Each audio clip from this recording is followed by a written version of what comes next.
friends. I'm Prairie Vintage. My name is Linda. I'm an energy intuitive reader here on YouTube. I use spirits, my intuition, the tarot to communicate energies to you guys, most amazing viewers. If you guys are new to this channel, welcome. I'm so glad you found me. For those of you guys returning, I'm so blessed, so grateful to do your reading again, and I can't wait to get into this reading for you guys. We'll take a look at the decks we'll be using for this reading, but quickly, let's go over what we will look at. So for this reading, we'll be tapping into the connection on your mind.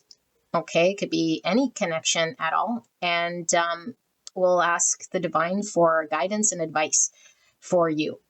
Okay, so we can make the assumption that the connection you're coming here about is challenging at this time, or at least has a specific challenge, maybe that you're trying to overcome. Okay, if you're hunky-dory and everything's fine, then most likely nothing here. Okay, although there's always things to improve. Okay, but the intention here is that we're either stuck on some massive thing that might feel insurmountable, or it could be just completely chaotic and we're not quite sure what to focus on or what to do. Okay, we'll leave that open to the divine. All you know is that maybe you haven't had progress. Maybe things are really disjointed. Maybe things could be a lot better. But whatever the reasoning being, you're here and you want to know. So first thing we'll do is tap into the energy of the connection and take a look. And if you resonate with that sounding like the state in which your connection's at, or the overall energy of your connection, then that most likely is your pile.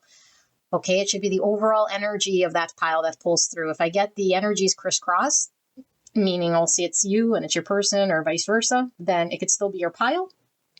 I'm just attributing energy to your person when it's you. So you'll have to know whose energy is what. Okay, so you can crisscross it as you see fit, but don't force any messages. Don't start to, contort yourself to make that seem like something. If you're completely out of tune with your intuition, then you might not know, and that's absolutely fine. So you might need contrast. Go check out another pile and see which one fits better. Okay, but don't stick to that pile only because you selected it and then you're trying to make it fit. Okay, so there definitely could be useful guidance in all four if you want to learn through that. So that's absolutely fine as well. Okay, but there's no need to force anything here. Now, in saying all of that, this is most likely going to be triggering. Okay, not intending on it to be triggering, but it's triggering because healing is not always pleasant. In fact, we have to see things we might not want to see. We might be avoiding to see, or we might just be blind to, for whatever reason, the subconscious is avoidant of it. Okay, we might think we want to see the truth, but we see the truth in front of us and then we're resistant. So this could be things that we might not even understand about ourselves. And this is why, if the first part makes sense, chances are that back part is your advice. And chances are you probably have been avoiding that advice or that guidance for whatever reason. Clearly, it's not working, whatever is going on in your connection. Okay, and although we can't control other people, we can control ourselves. And so we keep getting the same results if we keep staying in whatever energy we're in.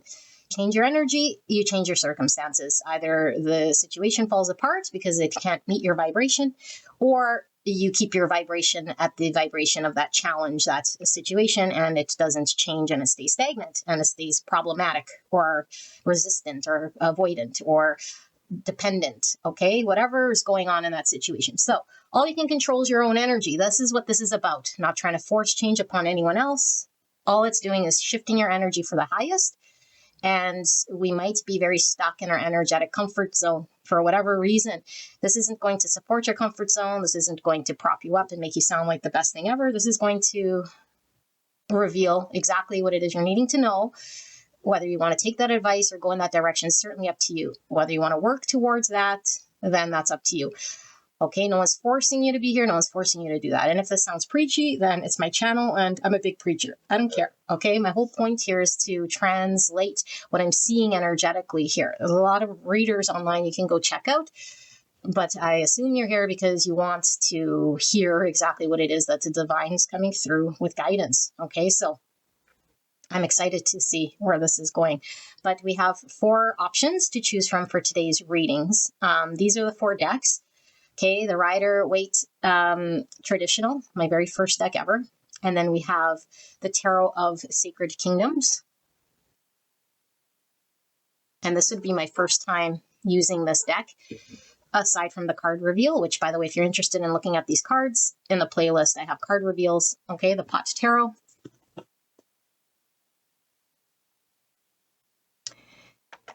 and the Surrealist Tarot.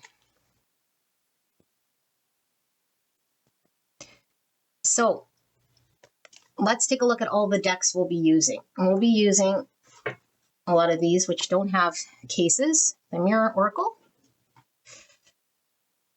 the Modern Love Oracle, the Breakup Oracle,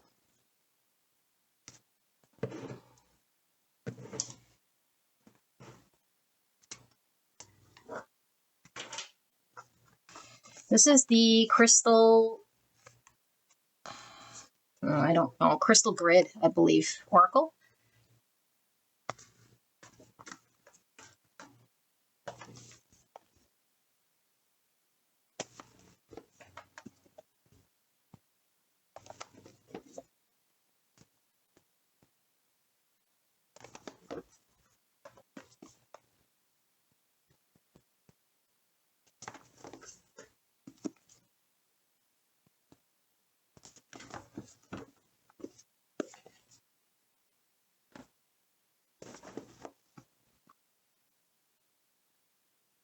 All right, so beautiful angels. I'm going to leave the video running for a bit. Take a look at these 4 options. You could be pulled to multiple piles. Okay, there could be past, present, future energies of the same connection. And you could pull through a different connection you're not wanting to see. But for whatever reason, whatever comes through here is going to be the message from the divine. Okay, don't feel obligated to listen, and come when you're ready to intake what's being communicated to you. Okay, so I will put the timestamp in the description box in the pinned comment below. It will take you directly to your pick, and I will see you there.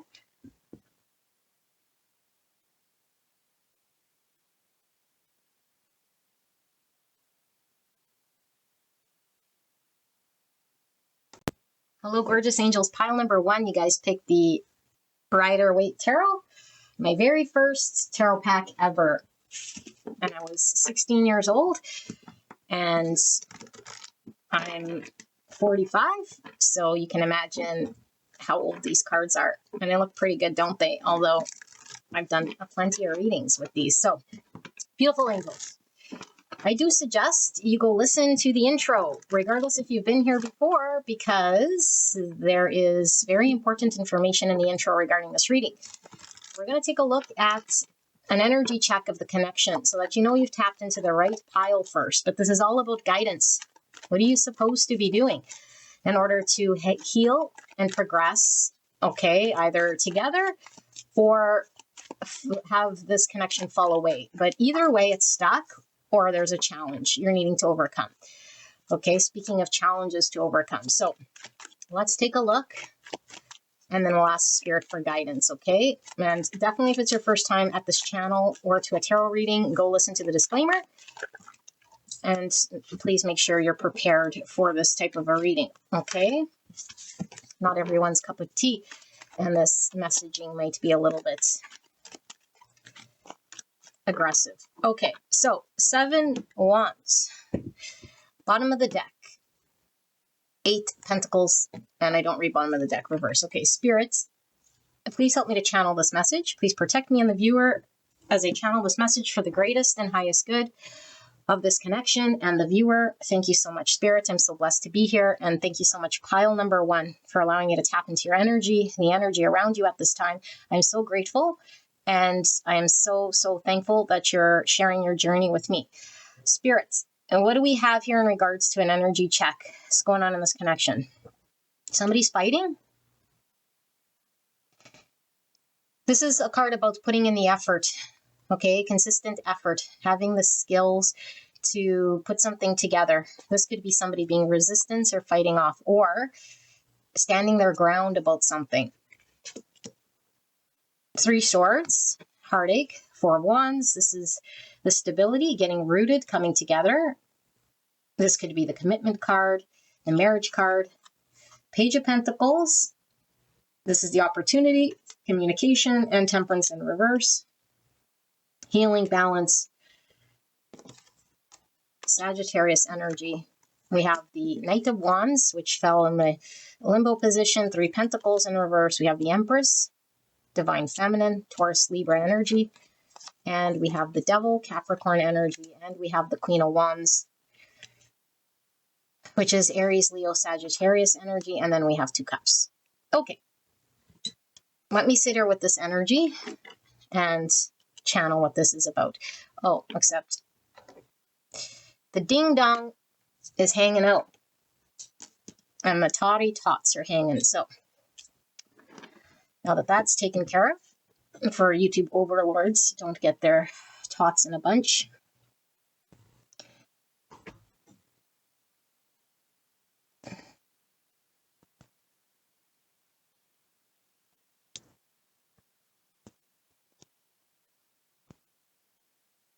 Okay. I feel 2 energies here. And I'm going to assume I know which one's yours. Yours is that this connection, I feel, hasn't chosen you. So your person, you feel, hasn't chosen you. Okay, so you feel as though your person, or by not choosing you, or by not showing up, by not doing whatever in your mind you hold. Okay, and I think what you hold in your mind is a certain way this person needs to show up in order for you to feel validated and seen and appreciated. Okay, so the biggest obstacle you feel in this connection, the devil that's showing up here, is you don't feel like your person has chosen you or seeing your value in this connection. So either they're not showing you your value, which means to you that they're not seeing you, but you might still be engaged with this person. Okay, so it's not a fair distribution of an equal exchange, or they didn't choose you at all and you're not in a connection at all. And so you feel like they didn't choose you. But either which way, you feel not appreciated by this person because there's a lack of them reciprocating your energy to them. And potentially you feel this person hasn't put in the right type of energy for whatever reason. Maybe you're aware they're dealing with heartbreak. Maybe you're aware that this person has something they need to focus on. Maybe you're aware that this person is choosing to put their energy towards work or career or something else.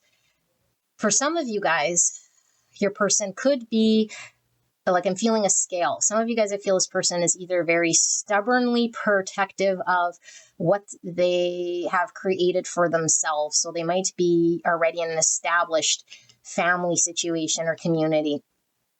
Okay, like they want to protect what they've built or where they're at. Or they're very protective of what they have going on, whatever that might look like. Like, my career is my thing, and so they're defensive, or they're like protecting that. And so it's like, as long as this person protects that world that they're in, over and above valuing me or coming balanced or showing like they're interested in even just balancing out the same way I feel or the same way I express or the same way I show, then why would I be here? Like, why would I be here if somebody's choosing something else? Okay, and so yeah, it's like you want this person to be like completely unequivocally like choosing you, running in your direction because this is what they want.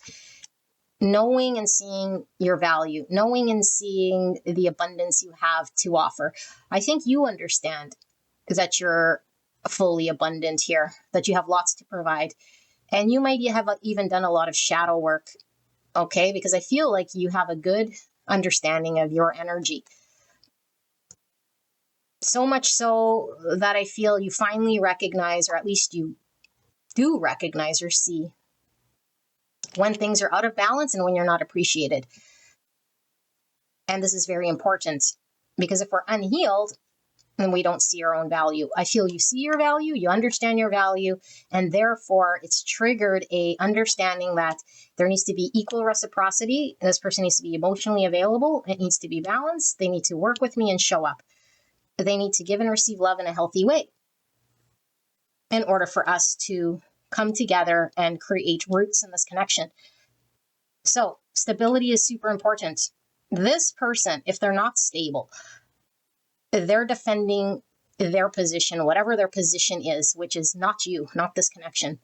And it seems like this person might be very passionate about that. And so the more passionate they are at protecting themselves and keeping you out of that world, the more rejected you feel or not seen. And the more you feel like this person is, but you feel shut out. And so you do see a potential that you hope your person would want to follow up on, because the potential is just remains a potential. But this potential could be a very beautiful stability, could be a beautiful marriage, could be a beautiful coming together here. Like you guys could flow. So it's like it's not flowing. And for some of you guys, you might know that your person could potentially be out of balance or unhealed, or just have a broken heart or have something. Okay, this doesn't mean they're hung up on another person or relationship, although it could mean this, but it's just there's something in regards to their hurting their heart that's creating pain and imbalance, and an imbalance in this connection. And it seems to me like this person, or at least to you, is focused on something else. Like they're not healing what they need to. And it's coming through for some of you guys too. Like maybe you have left this person, or they made this connection not come together by not choosing you. And so therefore, it's like, that there's a looming heart issue here in regards to the separation that this person hasn't yet processed, because they'd rather distract themselves with whatever they're doing, work or something. But the fact that we have a devil here, now, unless your person is a Capricorn,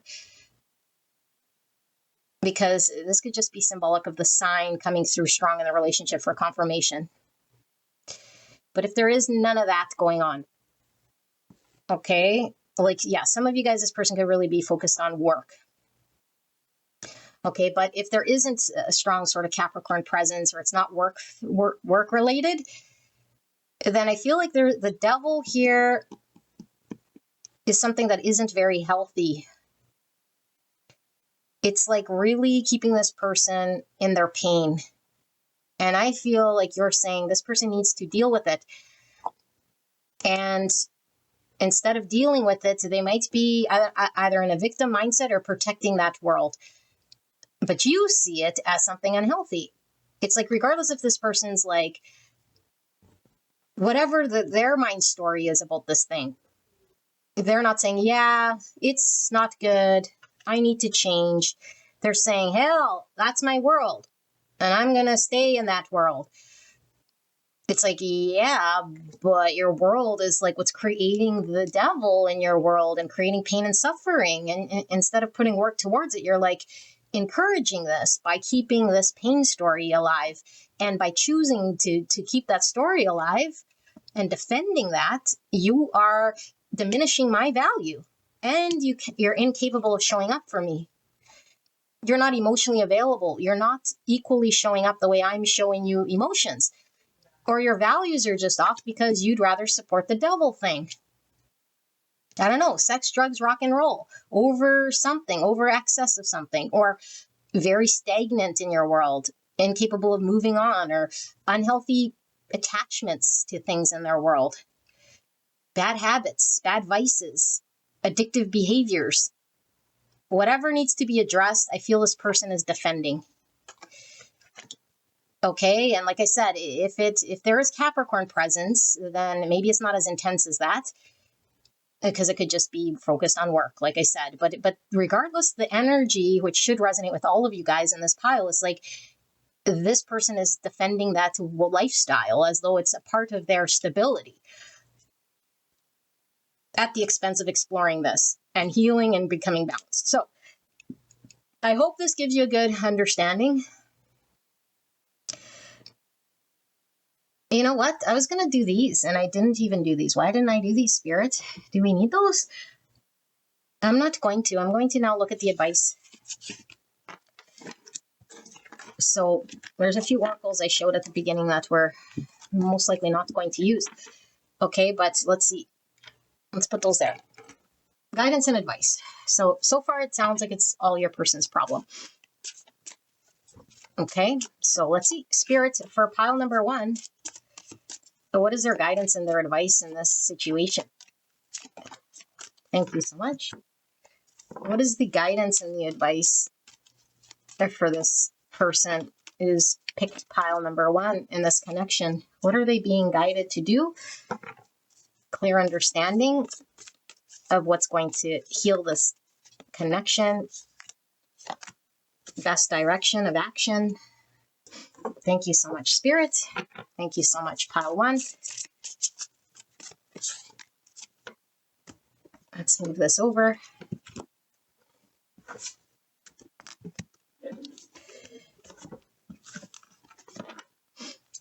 Pile 1, guidance, advice.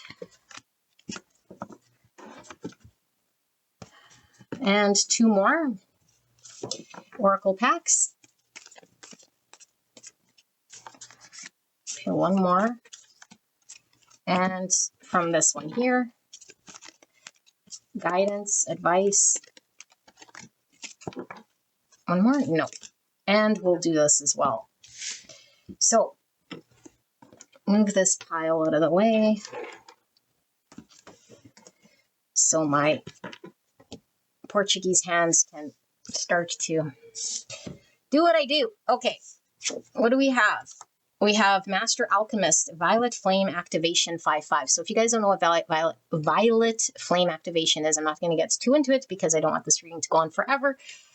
Google what that is, okay? There's a lot of past energies that's intertwined. And when we have karmas, when we have energy that's still in our energy body, it dictates a lot of what we're pulling in. So you definitely have a history, obviously we all do, of energy, past karmic situations and exchanges, certain chords and energetic things. I think what Spirit's showing here is how much of past energy is still in your energy body. Okay, you are the master of your own energy. And so we got to be very aware of our energy. So much so where it's like, what clothes do I wear? Are they natural fibers? What am I eating? You know, who am I touching? Who am I allowing inside of me? Like, there's a lot of energy that we might not even think twice about, that we have to get very fine-tuned about. Okay, I welcome life as it presents itself to me. Today, I take each step on my path to fulfillment with good faith. I swim easily with the flow of life. I embrace all experiences the universe bestows upon me, even those that may prove challenging. I know all will fall into place for my greater good. Wow, this is a true state of surrender and ascension. Look at those stairs. I know there's a lot of reflection. The stairs to enlightenment. Following the path of surrender, which I feel a lot of you guys have done, the path to light. What did I say? Look at the stairs to enlightenment, path to light. I make the conscious choice to move towards the light one step at a time. Oh my goodness, 2 different tarot packs, oracle packs, I should say. I transform my weaknesses into strengths by mastering my thoughts. I overcome obstacles with positivity and acceptance. I develop my gifts and extend my light to every being unconditionally.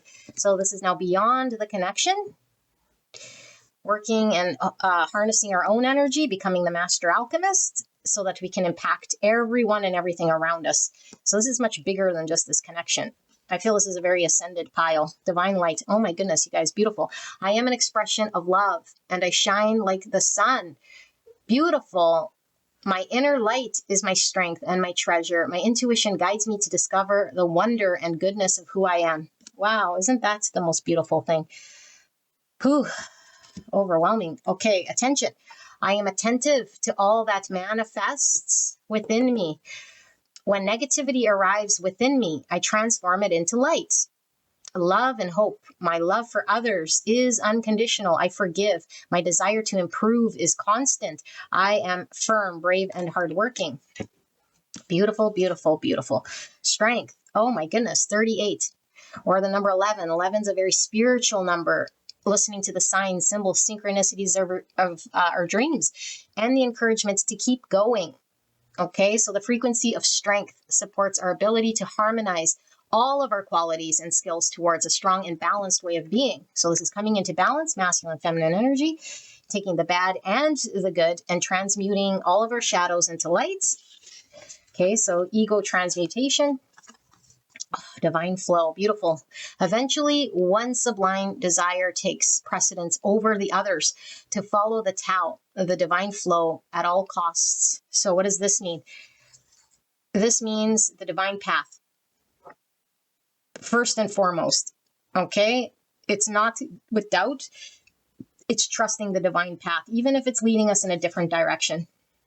Once we're at this stage where we just know, yep, I'm trusting the divine. Yep, this might not be towards my person, or this might feel like I don't know why I'm going in this direction, but I feel it to my soul. And we just follow the divine flow without resistance, and we surrender.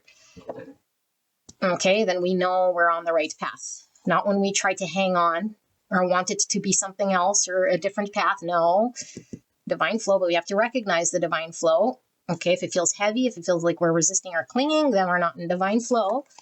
Loss. Sometimes you learn true offering through loss. You make a passionate invitation for love to take over and bring her own path instead of the ego's. Exactly what I said. So we're not listening to the ego's path, the ego's timing, right beside the ego card with strength, because strength gives me the strength card in the tarot, which is the ego. Okay, it's also sun, and we had sun energy here, so more ego. Okay, some of you guys might have Leo in your birth chart as confirmation. And yeah, we were seeing Queen of Wands there as well, which is also Leo, but it's also Aries and Sagittarius. Okay, so through a loss, it's really through a surrender is really what it says. And sometimes it might feel like a loss. We're taking it as a loss, but really it's what? Liberation. It's really a surrender. It's really courageous. It's really aligning us towards the right path. Dove spirit, be at peace. 21, or the number 3. 3 is all about growth, relationships, initial success. 3 is also Empress energy, which is divine feminine. Okay, coming into divine feminine through peace. And look at the crown, through empowerment, through ascension, as this bird rises. Turtle spirit, slow and steady, wins the race with 62. Or the number 8 again with strength, which is all about courage. 8 is about movement and change. 8 is also star energy. Star is Aquarius. That's all about our hopes, having wish fulfillment. Okay, our vision for future. It's also about healing and destiny, which destiny is this divine flow, but slow and steady. So slow to what? Slow to the ego. Remember, the divine doesn't find anything slow. Only our ego would find something slow. So the more we get hung up on how long it takes, we know we're back in ego. Surrender to effortlessness. Stop pushing so hard. The art of living means going with the flow instead of trying to force the river. Exactly what I just said. And surrender to your soul's path, which is divine flow. Your life's journey has been perfectly designed for your soul's growth. Embrace every lesson and every moment. Okie dokie. We will pull tarot at the end just to confirm what I'm about to say, even though this is very, very, very clear. I feel like you are. Not to toot anybody's horn. Okay? And you might be here. And you're on this path, and you might not connect to this just yet. But I don't want anybody here with false hope that they're all fine. If you're suffering, you still have ego. Suffering comes through in many different forms. We're unsatisfied. We're trying to cling. We're feeling alone. We're feeling depressed. We're feeling separate. All of that's ego. If you're feeling any of those ways, you still have work to do. Okay? But this pile, very ascended. I feel like we're learning to trust in letting go of this connection. Okay, now this isn't saying you have to let go of the connection. This is saying you've come to a point where you do let go of this connection because you have no choice. You have to surrender. Surrender to the divine path. If you're clinging to this person and to this connection, even if it's energetically, you're not letting energy flow. I think you know this.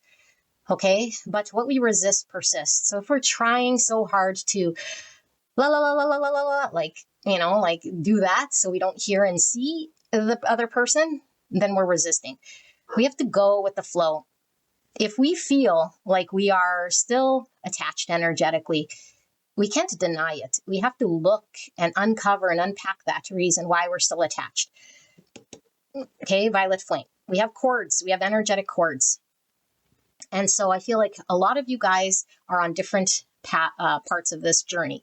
But the journey is all about ascension and enlightenment. What does enlightenment mean? We toss that around very easily in the spiritual community. That is all about being very conscious and aware, okay, being awakened, because we cannot see when we're on auto program. We can't see past our trauma and our automatic responses, okay? When our subconscious is acting, we react to when the other person says or does something, it triggers and flares up the ego. Okay, that could be good or bad. Ego could go either which way. It's not only, feeling negative. It could be dependent on highs and lows. Okay, we're not swinging from highs and lows. We got to get grounded and centered. Okay, and I feel like this group is really about coming to that surrender point. Okay, and so energetically, if we're still attached, every day, little by little, and we have to detach. Okay, now you could do what you want, but if you are transmuting your ego, if you are ascending, if you want to get out of stagnation, slow and steady wins the race. Meaning you're going to get to wish fulfillment. But to getting to wish fulfillment, it takes courage. What is the courage? In order to surrender and let go, because we don't want to let go. And we might see a vision, we might have a dream, we might know the potential, and it hurts, especially if we're in a spiritual connection, because this person we see is our person. How do I turn a blind eye to now? My intuition is even clearer, it's even stronger, and so I see this person with a very clear eyes and understanding, more so than they probably see themselves. It's a very real thing. And maybe at first, when we're developing our intuition, we feel doubtful. We feel embarrassed, because this is a 5D spiritual energy, which has no grounding in the 3D. So we have doubt, and we second guess, and we just totally are in the dark. This is all about, we know there's something spiritual. We see it. We're engaged with it. We're highly intuitive. But why is this person doing something else? Doesn't make sense to me. And that's the whole point. It shouldn't have to make sense to you. Keep going in your path. Okay, it takes a lot of courage to go down this path and let go of that person, full well knowing that you understand something. But when you do that, you're telling the divine that I trust in my divine light, because your divine light is the essence of who you are, and it doesn't take a certain alignment in the 3D for you to be this divine light. It doesn't take your person being with you in the physical for you to reach this divine light. You can reach this divine light without anyone or anything in your way. Okay. And so the guidance here is about understanding where you're still energetically enmeshed, not just with this person, although I do feel there's still a strong bond here and tie. And this doesn't mean you have to break the tie with this person. In fact, it's so spiritual, you can't break the tie. What are you breaking? The cords of the energy here that are still tied to ego. The things here that are still karmically not closed off. So we're still doing patterns with this person. We're still responding in certain ways. We still have the same triggers about things. Why? Okay, this isn't saying it's bad. This is saying why. Take a look. So if any pull to our emotional body is happening because of this person, there's still work to do, transmutation of ego to do. We shouldn't be triggered. Okay, and when we're finally at peace, and whether this person's defensive, doing what they're doing, it's like, no, I see you. I have unconditional love for you. Unconditional love doesn't mean I have to be physically with you. I feel love for you. It can't be taken away. It always exists there in the light. It's the truth. That's it. That's what love is. Love isn't based on egos. Okay, love isn't transactional. We're not loving from the ego. We're loving from the divine light. And the divine light sheds this beautiful unconditional love of the person and says, I give you my love from the highest place without any conditions. But at the same time, you got to live your life. And so what does this mean? You have to trust that the universe is going to align you to your life's calling. And if that person comes into your life's calling and you want them at that time, then you can. You might ascend all the way and this person be left with their devils. Okay, and that would be their karma. Do they want to choose devils? That's up to them. It really is. You can't decide for them. And I feel like your person is in a devil world, or at least in the matrix world, still in materialistic worlds, defending that position. It seems unhealthy and it seems to have them stuck. And it does seem like they've chosen that over this connection, which is very painful. But it's only painful when we're not connected to our divine light. It's only painful when we still have ego. It's only painful when we don't see the great truth. It's only painful when we're really suffering for such a long time in that position, because we're either still hanging on or still trying to carry that belief. Let go of that belief. That is a false belief. The minute you let go, you start to feel free. The minute you know that this person is choosing this has nothing to do with you. You're a pure being. Okay, but you need to get ascended enough to see and understand this. Not just tell yourself, yeah, I'm worthy of love, but yet you don't feel it in your soul. Feel it in your soul that you're worthy of a 2 cups. I think you already do in this pile. I think this is why a lot of you guys already let go. Okay, but some of you guys are still in patterns because you're still shedding. And so if you're still repeating patterns with this person, it might not be as intense as it was initially with the ego, but there might be, like a few more egoic patterns that are really integrated into who you are and who they are, that you guys are sort of working out. And it might go through a couple of cycles to see that. But once you're conscious, that's the whole thing. Once you see your own pattern with this person, your own repeat with this person, your own shadow, your own ego in play, don't turn a blind eye. Say, ooh, yeah, I have a choice here. Either could replay the same ego and be disappointed, or I could painfully accept the fact that I have ego here and point my nose towards surrender and let go. And that takes so much courage. It really does. But we're trusting in the divine flow. So you have a path outside of this connection. I hope you know. So this connection is part of your journey, but you have a purpose. Everyone has a specific soul calling purpose that's unique to them. And that's where you're on. And some of you guys might be on this, might have been brought together with this person to fulfill this. And this makes it even more painful, as like the soul purpose was supposed to be planned or generated with this person together, and this person might have not have showed up. And so does that mean your purpose falls through? No. Now the divine twists your fate. You might get your divine counterpart that's this person plus better. Okay, divine knows. And right now you might be, no one can replace my person. It's my person. And it's like, you know what? The divine knows what you need better than you know yourself. And you can look back on where you were before you did all this shadow work and where you are now. Do you have the same desire needs? Like those same devilly obsessive pulls? Maybe not.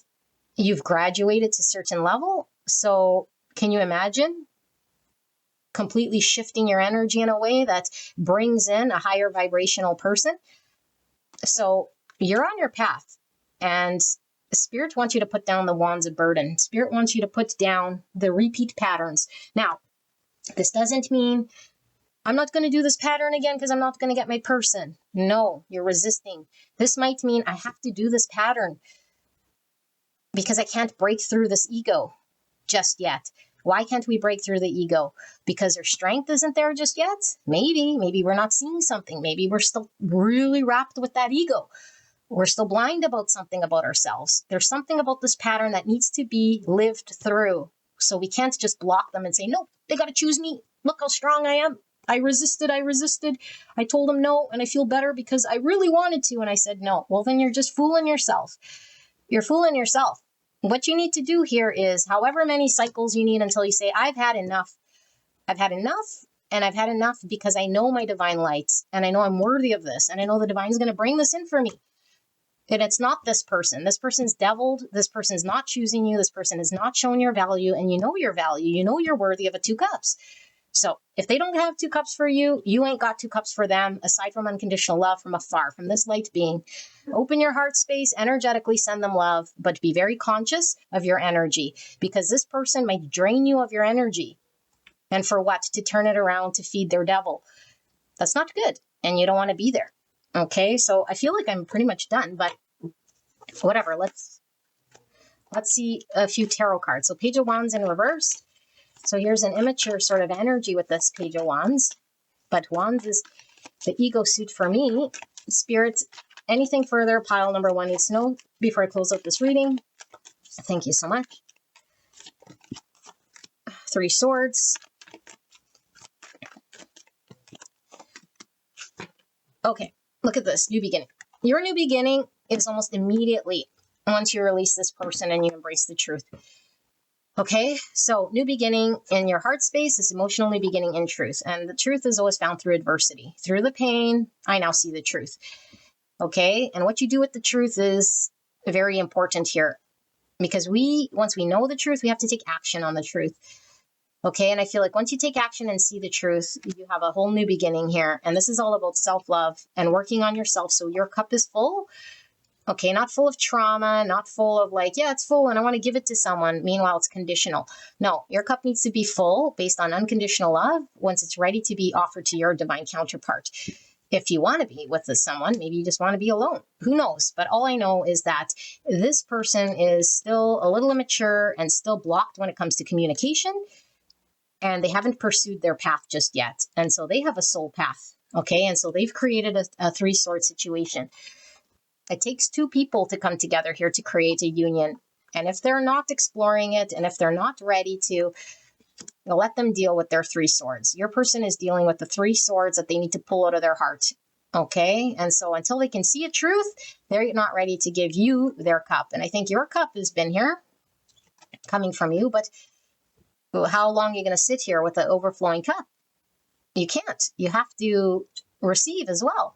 This person is incapable of giving you a cup, okay? No matter how much you want to see it, and it's painful, okay? But this is just temporary. It doesn't mean forever. It means right in this state of energy because they need to deal with this, and they can't run from their pain forever. They got to deal, and they will see the truth of the matter that they'll have to deal with this, okay? Then they'll have to deal with what their soul calling is here, what they're passionately being pulled to.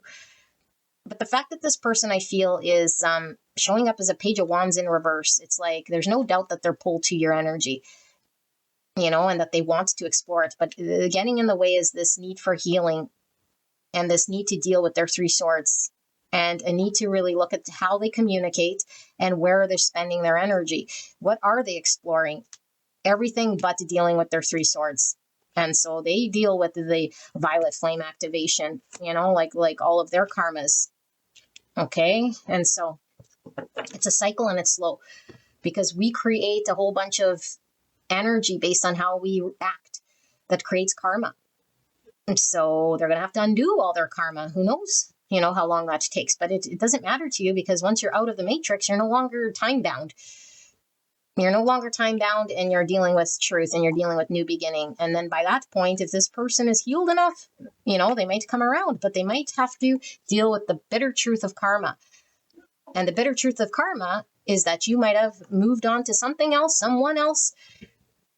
But, what does that look like? I don't know.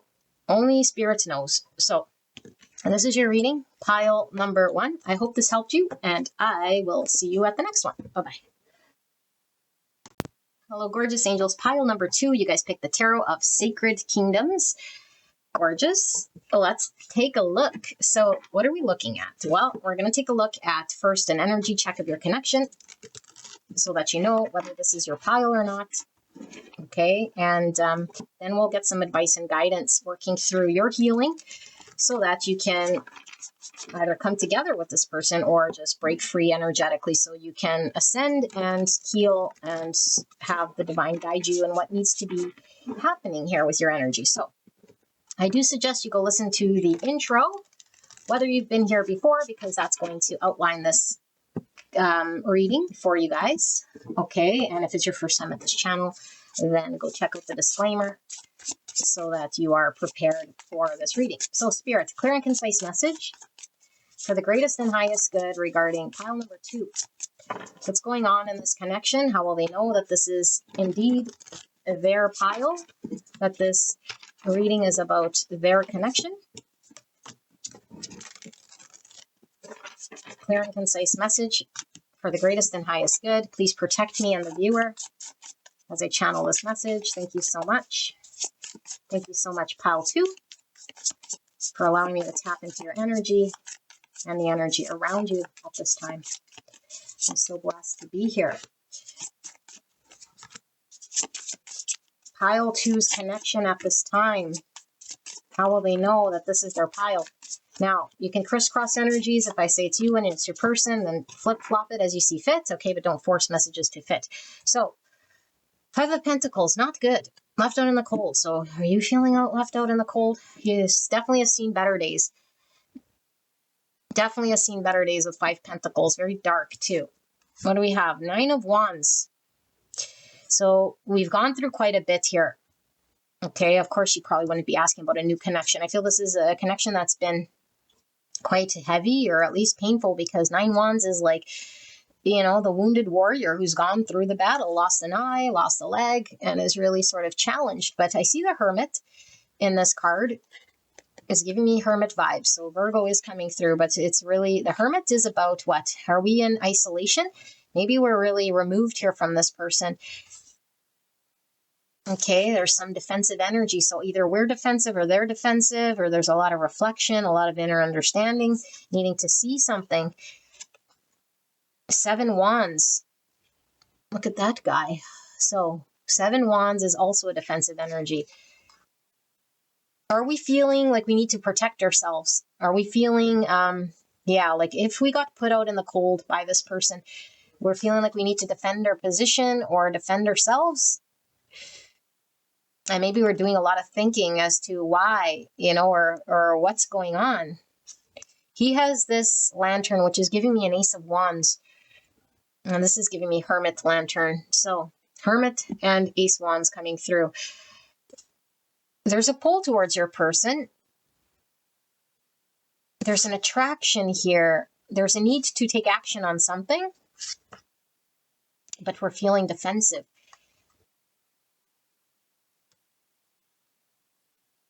And here, I know that this is looking like a smoky lion. So lion is about strength and courage.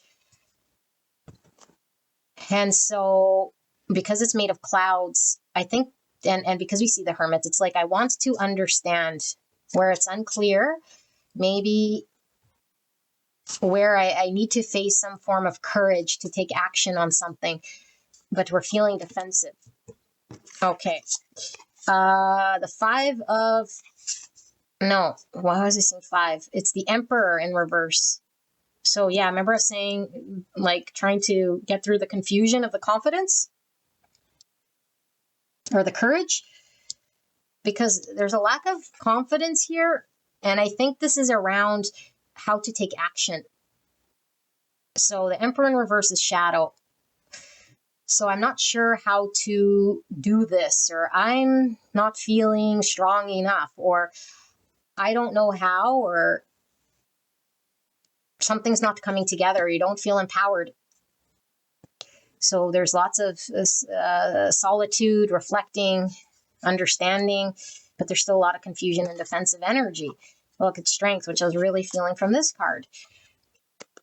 Leo energy. So there's ego here with the Emperor covered with the strength. So this could definitely be your person, but I'm going to read it as you, okay? We have Virgo and Leo, and Aries, which could be you or your person. So there is ego because we're still defensive. And the only way to get out of the energy we're in is through a revelation of the truth. Okay, we can't run or resist from truth. But I feel like there is an untruth here. Okay, and the lack of truth is what's creating confusion. So we're either telling ourselves something about ourselves, which is untrue, or we don't see clearly the way through. And so we're defensive. And this results in us feeling left out. So we could have put ourselves in the outs. And we might be thinking, this person put us in the outs, or we're missing something within ourselves and our capability. Therefore, that's why I'm rejected. Because I feel there's a feeling of feeling rejected and being defensive about it. And that's ego. Okay, we have to understand. So 7 Pentacles and the Devil in reverse, Capricorn energy.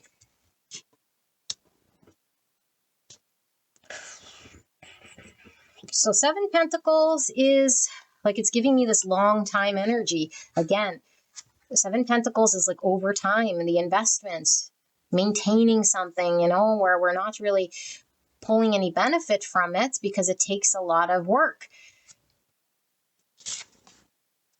The Devil in reverse. I'm not feeling that this Devil is getting better. In fact, I feel this Devil is very strong. We might have to get clarity around this, but Devil is unhealthy patterns. This could be habits, ways of being that get in the way, ways of thinking, ways of engagement, unhealthy vices, addictions, bad behaviors, whatever this Devil is. Okay, it does talk about obsessions as well and being very pulled by your passion, which I feel you're being pulled by your passion. So I feel like maybe you have an obsessive pull here towards your person and you're not certain how or who or what, how to manicure this or how to take care of this thing properly. Because I'm seeing a garden, and to raise a garden, like we need to water it and maintenance it and maybe show a level of dedication. And maybe we're not confident or capable or understand it well enough. And I feel fear is getting in the way and confusion with the clouds and this big moon getting in the way, even though I don't know if that's moon or the world, but I feel moon energy. So that could be holding us back, our own fears, our own thoughts about whether we're capable or how to do something here, whether we have the strength.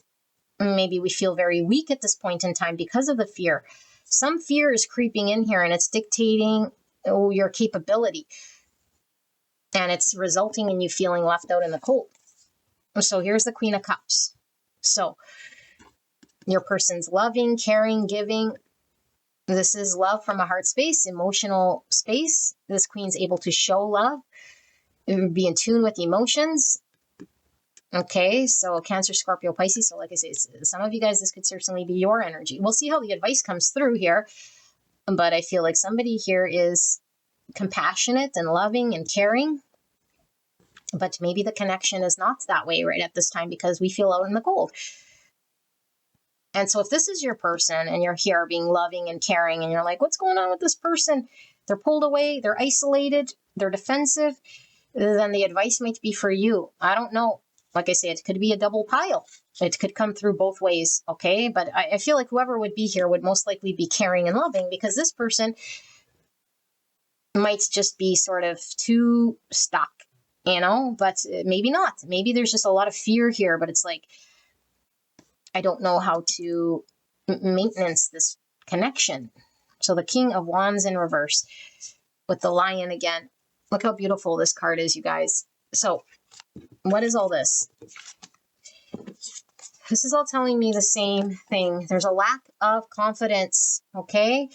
And this could manifest as an ego where we put on a show, where we want to appear a certain way, where we're in charge or in control. Meanwhile, really in the subconscious, there's so much fear here in having success and having a plan come to action and something growing, nurturing this connection. There's a lot of fears. And maybe it's like I experienced this person and their emotional, giving, caring, loving energy, and it freaks me out because I don't know what I have and I don't know if I'm capable and I have so many questions. But I'm really pulled to my person because look how beautiful my person is. They're so loving and caring, but it freaks me out, especially if I'm disconnected from my own emotions or if I'm really, really passionately pulled with the Devil in reverse, that I might fuck things up because I'm thinking with my wand, So, but either way, it's causing a disconnect here between you and your person, this harmony. And so this Five of Pentacles always talks about we can do something about it. So that's why I feel it's coming from this person's perspective, okay? Because I feel a bloop of one person and a majority of the other person that's a little lacking self-confidence. And the person that's lacking self-confidence right now, I think has the power. Like we both have power, okay? This person and this one, both people. But it doesn't matter how much more this person's caring and emotional and sitting there. If this person is in this energy, it doesn't matter how much this person's carrying. This person can't get past this. So the advice for this person, before even getting into the cards, stop sitting here giving from a cup of overflowing if your person is unavailable. You can still be loving, you could still be kind, but you don't need to be emotionally overcompensating, which I don't think you are. I'm really getting here a balanced energy, a healed energy. Love, compassion. So if you're this person feeling out in the cold, You might have a twisted view here because you're defensive of this person. And you might see this person in whatever eyes you see.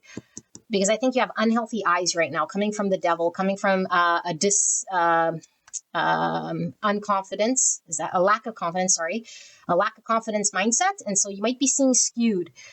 Okay. And so here's part of the advice coming through. You're skewed if you think this person is anything other than balanced and loving you. Because you feel this person isn't loving you because you're out in the cold. They might not be loving you the way you want because you have lack of self-confidence. That doesn't mean this person needs to be anything other than who they are. And who they are is a loving, caring person in a balanced way here.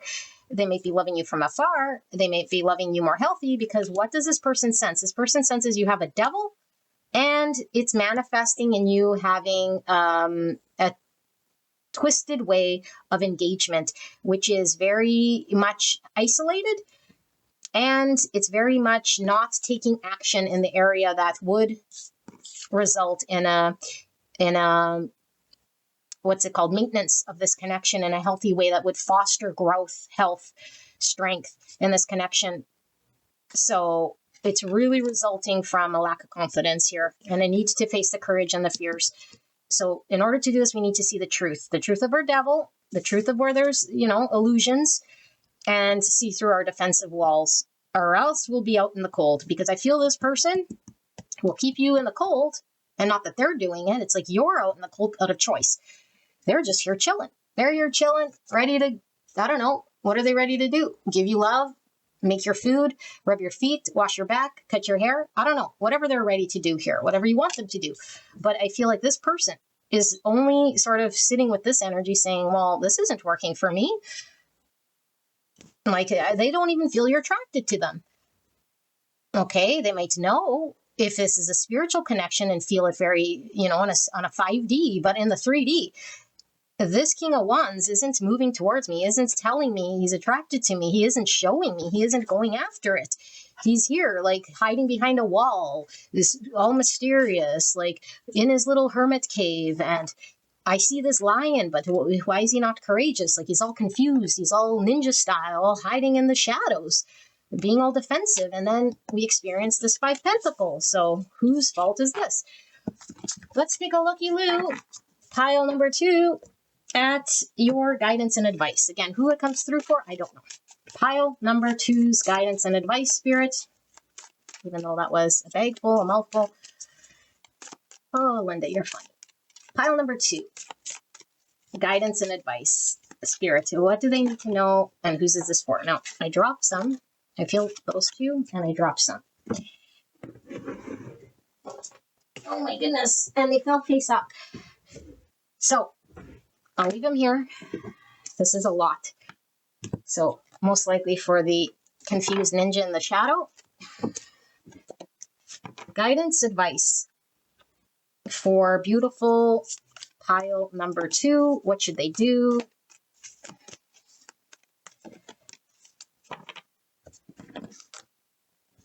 Now, I am being called to say this. If you're sitting here and you're like, I'm going to send this to my person. No, don't send it to your person. Okay? Because your person will find what they need through their own finding, not through your forcing. So pile number 2's guidance and advice. That was for somebody, by the way. Although I do feel like that Queen of Cups was balanced. I also feel like we might have some Queen of Cups here that think they're balanced and they're all emotionally wackadoodle. So if you're emotionally unstable, that's probably something you're going to need to look at, your own energy. Okay, not overgiving and allowing space for this person to work through their confidence issues and do the Hermit's journey is a major arcana, although we weren't seeing Hermit, I was getting a lot of that. Okay. And that's inevitable. Like you can't stop that major arcana. It's really where we can't turn a blind eye no more. We're forced to deal with the truth of who we are. Okay. Now it goes slow and we might resist, but once we're on that energy's flowing through us, we have to take a look. So what do we have? We have Merkaba activation 3/3, ground, shield, and protect. So 9 wands and 7 wands is this protect energy. Are we defensive? What are we protecting ourselves from? Or do we feel threatened by this person? Reunion, reconciling differences. Interesting. The electric 5-5, creative expression. This is taking a little bit of a turn. 9-9, harmonize. Let your light shine. 9-9, hermit energy. 5-5, challenging. Okay, 3-3, empress energy. I've been seeing a lot of 10-10 lately, but 10s are all about endings and cycles. 1-1, clear energy blocks, activating the higher chakras. Beautiful. And finally, 3-3, soul merger with ebb and flow. Not resistance. We're resisting something. Surrender to your attachment to results. The formula for success is to do all you can to make things happen and then let go of the results. Holding on too tightly to a desired outcome can sabotage it. Third chakra. This is the sacral. So the energy, solar plexus. The energy of the solar plexus helps us to realize who we are and who we want to be, so we can set a course toward our goal.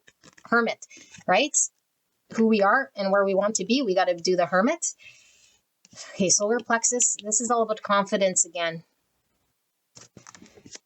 All signs point to our confidence.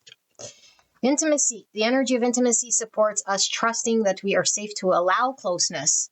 And defensive energy. Attention.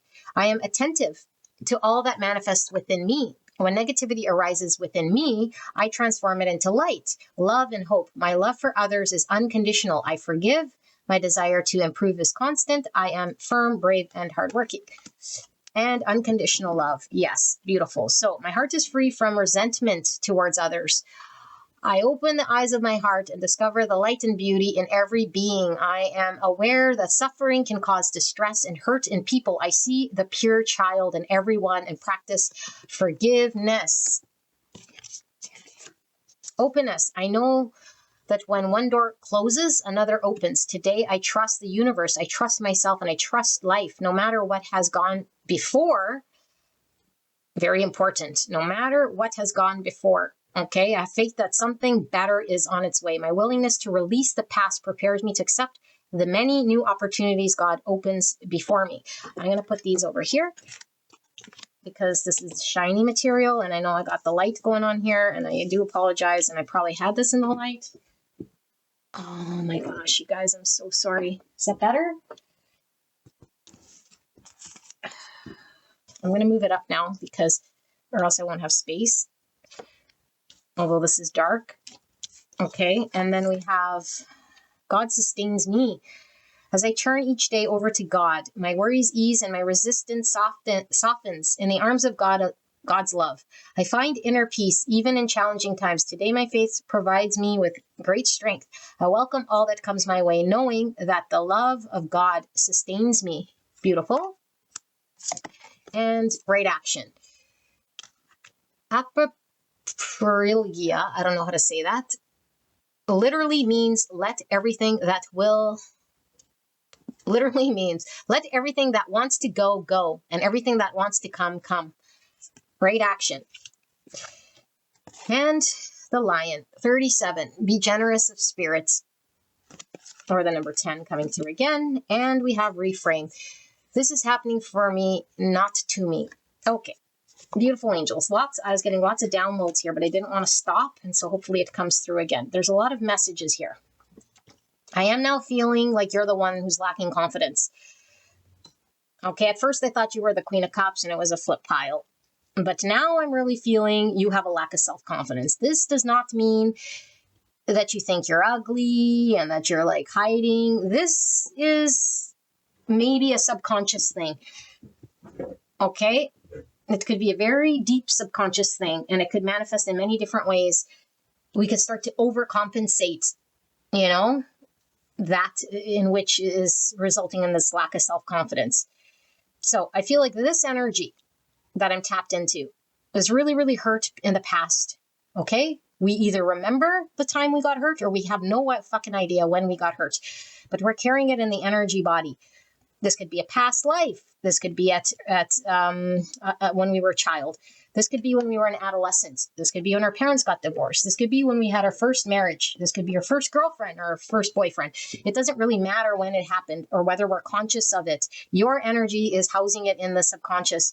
So if you resonate with the fact that you're not flowing and you have a hard time trusting your own emotions, you have a hard time being vulnerable and open, okay, whether your person is open or not, I feel like the energy I'm reading here has a hard time trusting their confidence to show themselves, to, especially when it comes to intimacy, making love, being intimate, sharing emotions would require a level of vulnerability. This person has a very hard time being vulnerable. There's nothing wrong with that unless we sit in that fearful and avoidant. And then we start to get defensive. And we get defensive when the other person isn't accommodating my trauma. Nobody's going to accommodate your trauma. And if that Queen of Cups was accommodating your trauma, God bless her soul. But after a certain point, that Queen of Cups is going to run out of water in her cup. She needs an equal reciprocity. This person needs to step up. And stepping up is emotionally being honest, even if it means being vulnerable, even if it means being like putting ourselves through discomfort. Okay, so this energy that I'm tapped into here is wanting perfection. I'm sure the Queen of Cups isn't expecting perfection, but she's feeling rejection. So right now she's experiencing the complete polar opposite from what you want her to experience. And she's experiencing this, which is at least mediocrity is better than what she's experiencing. So at least be mediocre, and I bet you she'd be happy, because your mediocrity is probably going to be something that's wonderful. But right now we're holding back and we're very defensive unless we can be perfect. And we might even be clinging to that mind story. Ooh, it needs to be this or it needs to be that. And so with that 7 Pentacles, it's like we want to nurture something here, and we might have a mind story of what it's supposed to look like, but then we keep holding back and holding back. But the true story in the subconscious is that we're really avoidant. We're avoidant to be intimate. We're avoidant to trust ourselves. We're avoidant to let people in. And so we put up all these walls. We're not going with the flow. Okay. And so the fact that we saw the Hermit, I feel like our higher chakras are being opened up here by the spiritual connection. Something we're seeing the light now. What is this light showing me? It's saying, hey, you have a spiritual partner. It's time for a reunion here. You need to see eye to eye and reconcile any differences that you have with this person that are resulting from your contribution to this connection. You have to get balance and harmonize your own energy. How do you do this? You transmute any of your shadows, fears, doubts, defensiveness. Let your light shine. Be confident. Okay? Be generous with your love. Don't hoard it. And I feel there's a hoarding of energy, a holding backness of energy. Okay? And so I feel like if it's natural and it wants to come out, then we have to allow it to come out. But I feel like in natural state, we're naturally defensive. Why? Because there's too much trauma and pain here. Okay, so this connection is requiring openness, transparency, intimacy, not defensiveness and closed offness. Okay, and so this reframing, I feel like the ego is getting in the way because we're seeing something as threatening and it's not. Whatever you're seeing as threatening is actually your own subconscious. Okay, your own engagement in this connection, however it's been up until now, is what the threat is in this connection, because it's defensive, it's non-opening, it's non-trusting, it's blocked, and it's projecting that this person's a threat, or they did that, or da-da-da, or this is the reason I need to guard and protect. No, and more no. So, unconditional love is loving from a non-egoic place. Unconditional love comes from a place that we find from within, and then we can give it to another. If we haven't found unconditional love of ourselves, there's no possible way we can give it to another. And right now, I feel like we're not trusting and we're not confident in ourselves. So how can we love unconditionally? And so this is what I really feel in this connection is so spiritual here. And I think you feel your person's unconditional love. And I think you know that it's there, floating around somewhere in the ethers. And it's a driver. And I feel like this is why the Hermit, this is why a major arcana, it's really, it's ignited, activating the higher chakras. And so when I say you don't unconditionally love, you're confused right now. I know that your highest potential is trying to strive for unconditional love. It's somewhere in your energy body, but it's being clouded by that smoky lion, by your doubts, by your fears, by your 9 wands and your 7 wands and your lack of confidence and your need to be perfect. And when I say this and when I do that, they better take that in. You're too defensive. Okay, self-conscious. When I do that and I say this, it's like we have so much fear about how we will be perceived that it interferes. And so there is a need to not be so negative and just allow ourselves to be. And I feel like if your person unconditionally loves you, trust me, they're not getting hung up on how the delivery happens. Okay, but you can't say you unconditionally love your person and treat them like this. And you might think, well, I'm not treating them anyway. Yeah, you are. You're rejecting and you're blocking. And this doesn't feel good to be on the other end of this. Okay, and I know it doesn't feel good to be like this too, because it could be really bunged up here, very clogged, because we're not letting things flow, ebb and flow. So there's an ebb and flow that needs to happen, but we have a block in giving energy because we're too fearful to release ourselves and unleash ourselves. Okay, so giving energy means I trust that I could be myself in the hands of someone else. And if that other person doesn't treat that right, why do we react the way we do? That's a you problem, not a them problem. Okay, so what does that mean? We're so self-conscious that we put something out there, and if it's not responded in the right way, I shy. I go back in my turtle hole. It's like, no, that means ego. That means you took an ego blow because nobody's reaction to you should have any impact. Of course, if we have feels for someone, we don't want to be rejected. That's natural. But what's natural? Not natural in this new earth. That's natural old egoic ways. We're transmuting that. We're in a spiritual connection. We're trying to transmute egos. We're not the same as we were in the past. We're learning about unconditional love. We're now in higher states of consciousness. We're opening up the doors. No more transactional love. All about unconditional love. Unconditional love does not have fears. It's not contingent on how this is received. And in order for me to unconditionally love myself, I have to put myself out there and have a chance of being rejected. That means unconditional love because it's like, look, I love myself so much that I don't care if I'm rejected. I'm giving love to you. I'm giving love to you. And if people reject me, that's on them. It has nothing to do with my pure light being. My pure light being is completely pure and unwavering. It's the essence of God. I'm an extension of God. And this is what powers me up. This is unconditional love. If this person doesn't react, completely ignores me, or completely adores me, it has no bearing on my self-worth. So we're too hung up on their reaction. We're too hung up on being received. We're too frozen in time. And Spirit's really saying, allow yourself to trust that however you act, even if it doesn't come out the way you want, even if it's fumbly, even if you're new to this, you have to allow yourself to work through this. Now, if we're not even at this stage because we've been, sexually abused, a big fat fucking block here, we have to do the shadow work then. Because we're not all of a sudden going to just be intimate with somebody and force ourselves and be crying throughout the whole experience. If it doesn't feel good, but if it doesn't feel good and then we shy away and we're like, that's my natural state. No, I assure you it's not. Our natural state is to be loving, is to be accepting, is to be accepted, is to give and receive energy, love from the heart space. That's natural. Everything else is ego, pain, trauma, running away, hiding in our cave, hoarding.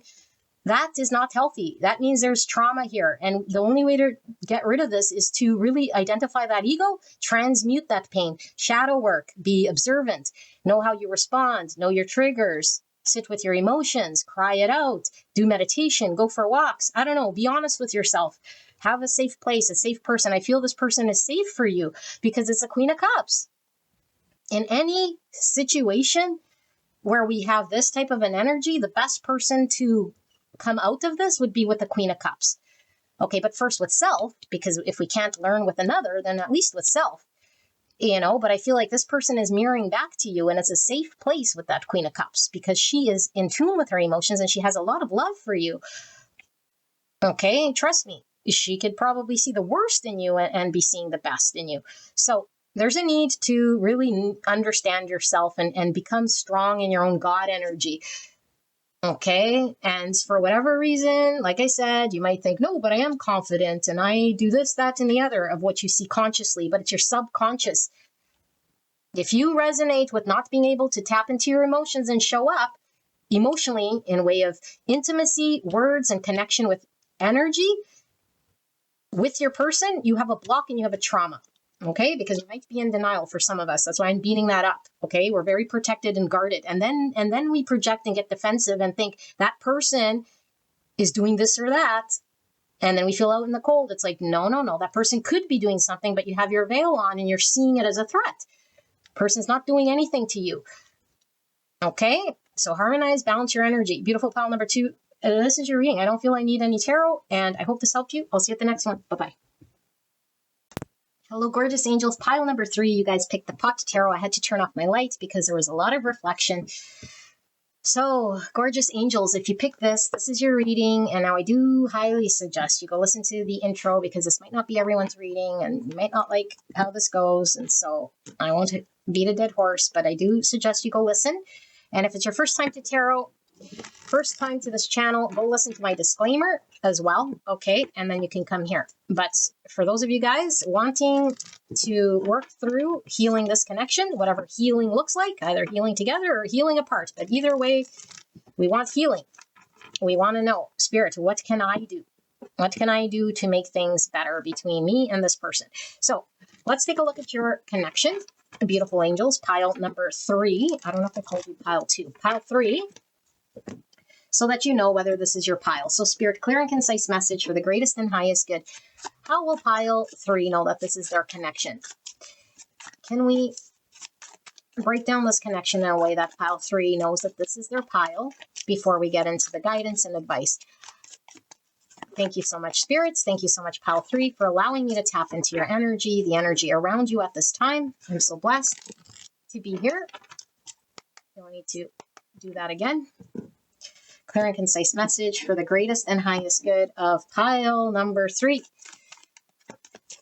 What is going on in this connection? So, jumping cards.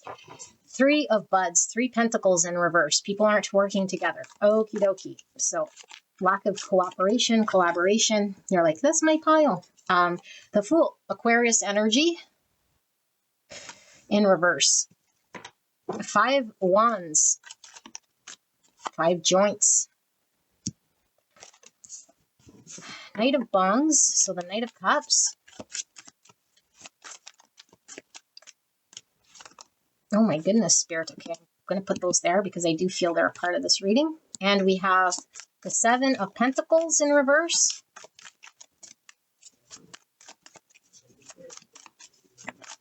Seven buds. And we have the 2 cups in reverse. And we have the Lovers in reverse, which says indica and sativa. Sorry, I don't smoke. I have no idea. Sativa. My gosh, and so I'm a big nerd. Okay, so we got the sativa here. The Emperor, and I don't read bottom of the deck reverse. What's under the Emperor? The 2 of joints, 2 wands. So Aries energy, Gemini energy, and Aquarius. Let me tap into this before we see these cards and see what this connection's all about.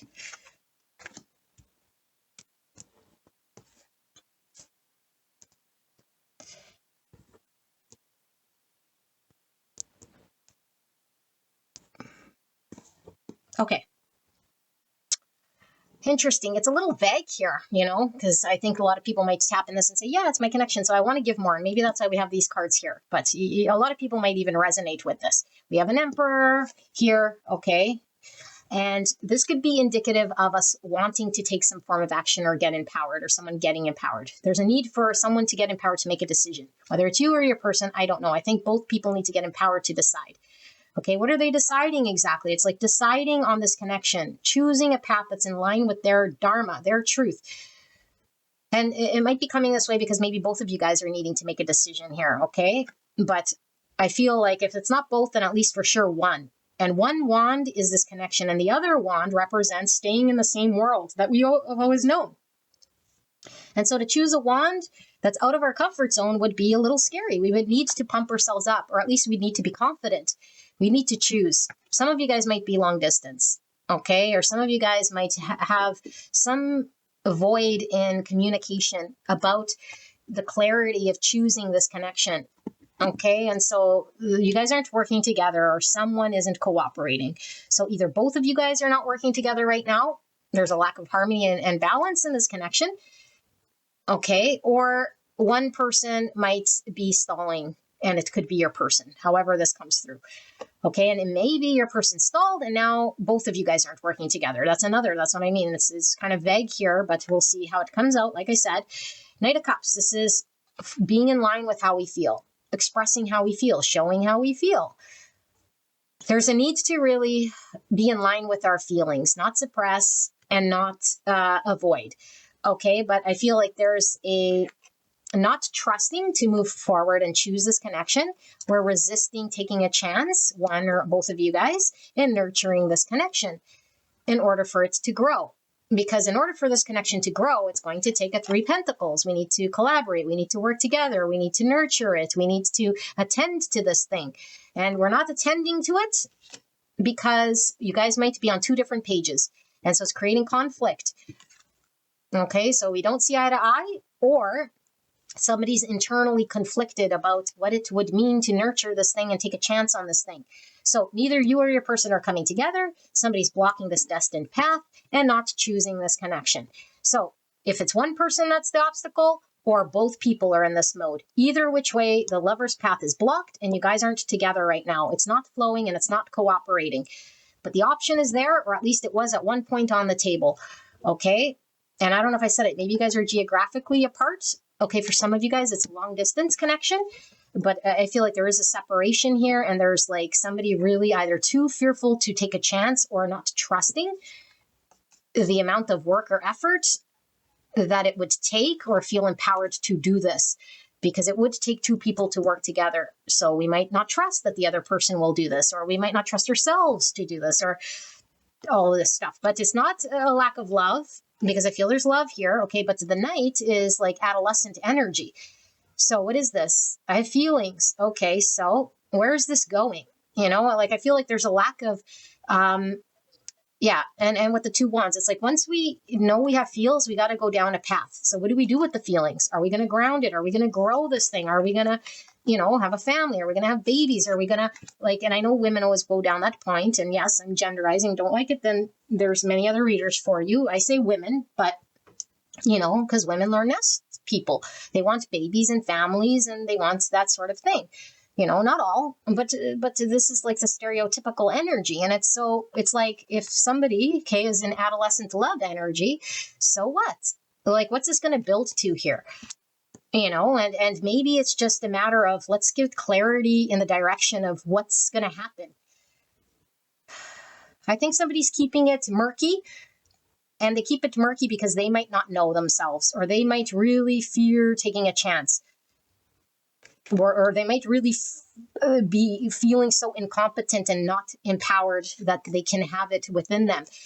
Whatever the reasoning here is, like I said, it's not coming together and there's a disconnect. Okay, so let's take a look. The 5 cups in reverse. So this this resulted in us feeling like we're looking back on a missed opportunity, feeling sad, feeling bad, feeling regret. Yeah, feeling sad, feeling bad, feeling heartbroken. Potential on the table, a 10 cups. 10 cups is the ultimate relationship, the ultimate family, the dream come true, pies in the sky, apple pie in the oven, sitting outside drinking a beer. So we have potential and we have heartbreak, and we have an untapped potential, and now we're sitting here looking at the heartbreak, and things were imbalanced and unjust, and we have the 2 pipes. What is this? 2 swords in reverse. So again, this need to choose. So 2 swords in reverse. This tells me either somebody made a decision that they regret. Okay, and it's in reverse. Is it? No, it's in the upright. Somebody made a decision that they regret, or they sat too long indecisive, that the universe made the decision for them by not deciding. Okay, and if this isn't the case just yet, this will come where this person has to decide and has to take action on this 10 Pentacles one way or another to either go towards it or away from it. But I feel like the pain and the suffering is coming from indecisive energy, coming from a lack of clarity, coming from a lack of certainty, coming from a lack of direction. This is what the imbalance is. This is what's creating the injustice here. One person wants to know and the other person doesn't know. And maybe the other person now doesn't care and the other person still doesn't know. Maybe two people don't know and don't care right now. You know, I feel like they both care, but I mean, at the end of the day, it's like we don't care enough to provide clarity or to do the shadow work to get clear. So we're sitting here, we're not letting go of the connection because deep down, we're connected to this 10 cups. So this is the problem, is like when you're subconscious, your spiritual self, your high self, I should say, your high spiritual self is already in tune with the 10 cups. You can sabotage, run, do what you want. You can't deny what you already feel and through your spiritual body. Your spiritual body knows that there's a full potential here. And this is why we feel bad. This is why we feel this heavy energy, because it's like, I didn't act in line with this great high good. High good. And look at what the pot tarot. So someone might be really high here. So there's a high good here. The highest version of me, the highest potential that I could be, the highest version of this connection. And what did I do? I sat here indecisive, I wasn't clear, and I didn't choose, or I didn't communicate, or I didn't take action. It resulted in a separation, or it's resulted in us being apart, and it's creating a bunch of imbalance. And now I look back in sadness, or I'm anticipating the deterioration of something that I regret because I wasn't empowered or I didn't take action and I wasn't concise. And so here I see this destined thing with the Lovers needing a choice, and it's going right by, missed opportunity, the one that got away. That's what's happening here. So if this feels like, I don't know, you, your person, your connection, let's take a look at the advice and the guidance. And I don't know who this will be for, and it'll come out the way it does. So Spirit, clear and concise message for beautiful pile number 3 in regards to whoever's tapped into this pile and this connection. What are they needing to know and hear? Guidance, advice. I feel another one of these. Guidance, advice. What should they do? What should they know about healing? Practical action. We have Panther Spirit, reclaim your power, 44. So 44 could be an age, but 44 is a master number. That's about integrity as a foundation, treating Earth as home and a temple, manifestation, and leadership. So we saw Emperor at the bottom of the deck, which is all about leadership, getting empowered, creating stability. I feel another one of these. So reclaim your power with Panther Spirit. And number 8 is about courage, strength, movement, change. Okay, so this might require some change. And I feel like for this, there's a lot of stagnancy, a lot of fence sitting with the 2 swords and the 2 wands, like we're sitting at the crossroads. And it created either, like I said, a separation or a lot of imbalance and pain. And I feel it's stagnancy. There's a need for movement. Okay, and so what are we maybe fearing change? Because I feel like there is, it's going to take a courageous act of doing something in order for us to embrace, because Fool's in reverse. So we got to understand what is that thing I got to do here in order for me to, decide. But it's like decide either way. Like if you don't want this connection, then fine. But why are we sitting here at the crossroads, not letting go of the connection, but not moving forward? So maybe we tried to let go. Maybe we are trying to let go. We'll see. Spirit, pile number 3, guidance, advice. One more, Spirit. Yep. Okay. Okie dokie. I need room. I need room. I need more room. Okay. Yeah, so Panther Spirit, reclaim your power. So got to get an Emperor. Regardless if you're divine feminine or divine masculine, you need to get empowered to make decision. Okay, if you're sitting at a crossroads and you're humming and hawing, you need Emperor energy, regardless. Okay, 6, Beaver Spirit, lay a solid foundation. Yes. So what was I talking about when I said, like there needs to be something more than just, I have feels. Like, okay, who cares? Like, great, love is great, but what can you build with that? Like there needs to be roots, there needs to be commitment, there needs to be stability, there needs to at least be a plan of this, like a step in that direction. Because the Fool is the beginning. The Fool isn't all the way to the end. And maybe that's the problem, is like we're trying to get to the end, or maybe we feel our person wants the end game. And it's like, no, it just takes at least saying, here's my intention, and taking that first step so we can lay the foundation so it can get grounded and rooted. We don't got to build a whole house, like plop it down all at once. But I feel we're at the crossroads, like, oh, like if we make that decision, it's like we have the foundation of this big building, this high rise we can't undo. It's like, no. It takes time to go through and build the proper foundation. And at any point, we could say it's not working. Okay, so there might be fear of what? Laying the foundation of commitment, of even putting the one toe, trying that. And so what is that? That's fear, that's ego, because really, like, well, let's really look at this and listen to this, okay? This beaver, he has to build a dam, okay? And so if he's so scared that he's like thinking, oh my gosh, like looking at the full picture of what it would be after he builds the dam, like that whole thing, and he like twists his view so much that even picking one stick in his mouth and starting the dam, and he confuses that with the end result of the dam. Those are two different states. I think you're confusing picking up one stick and putting it there, because then the beaver can say, that did not feel good, or that is not what I want. And then he says, okay, I'm not going to build a dam.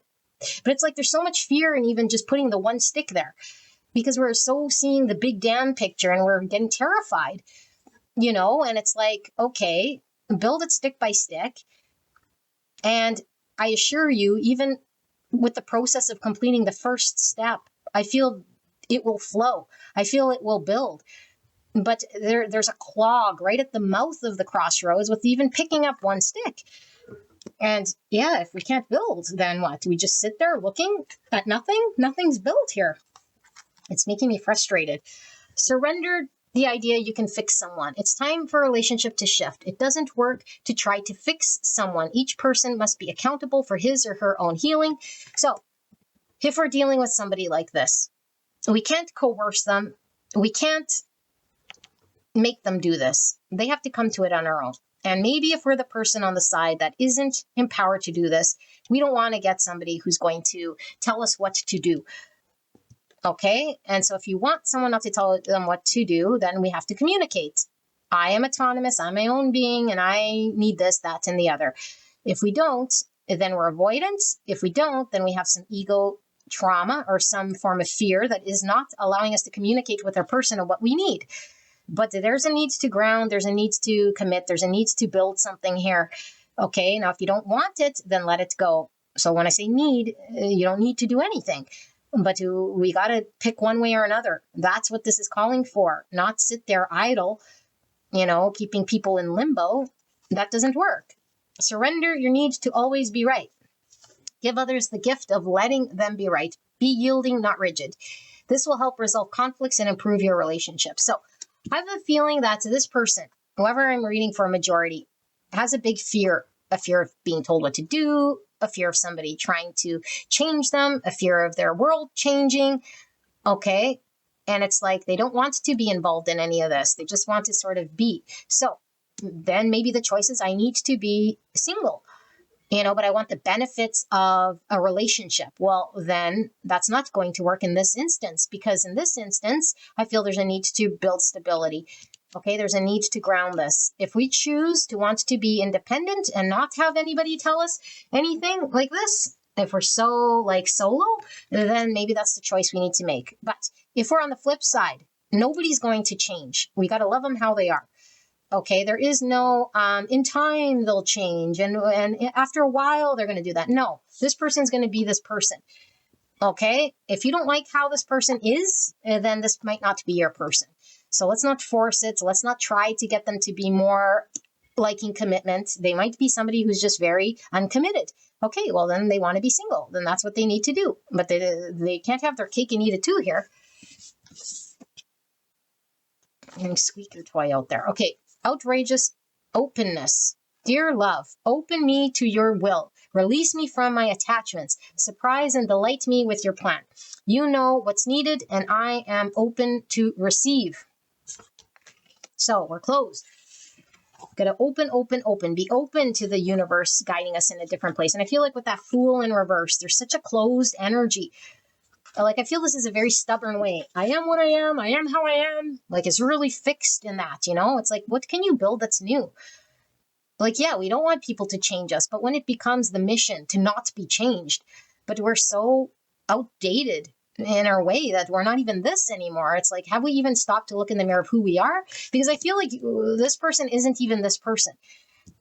But this person is so fixed on an old way of being, it's getting in the way of newness. The new version of them, the new exploration, the new version of them might like relationship, but they're so used to saying, I'm independent, I don't like commitment, or whatever they say. It's like, that was the story that I always said, and that's getting in my way. So this is coming through really strong. It's like, have we stopped to really, really look at ourselves and say, am I still like this? Am I actually being open, or am I close to something new? Because that would be fear getting in the way. Sacrifice. Sometimes surrender is painful. God's cutting away all that needs to go. Illusions, obsessions, addictions. It's a sacrifice to love. So this person might be really hung up on their lifestyle. So hung up so that they think anyone out there is a threat to it. That is obviously an illusion. That is a devil. Okay, now, if you're on the flip side of this, there needs to be a surrendering that this person is stuck in their way. That if they don't want to open up, if they don't want to do roots, if they're stuck in a two swords and in a crossroads, allow themselves to be there. That's their own choice. Okay, don't get addicted and obsessing with this person and the need to change them and all of that stuff, because all you're doing is enforcing this devil in them. It creates a reality of this devil. When we start to put a lot of weight in someone else's shadow, that shadow becomes a real entity. Now, it's never a real entity, but if both people believe it to be real, it becomes alive in some way in their mind. Okay, and so as we know, the devil is just shadow. It's not a real entity. It's the lack and the absence of God light. Okay, and so when we have that shadowy part of self and it's not in the light, we might really believe it to be real.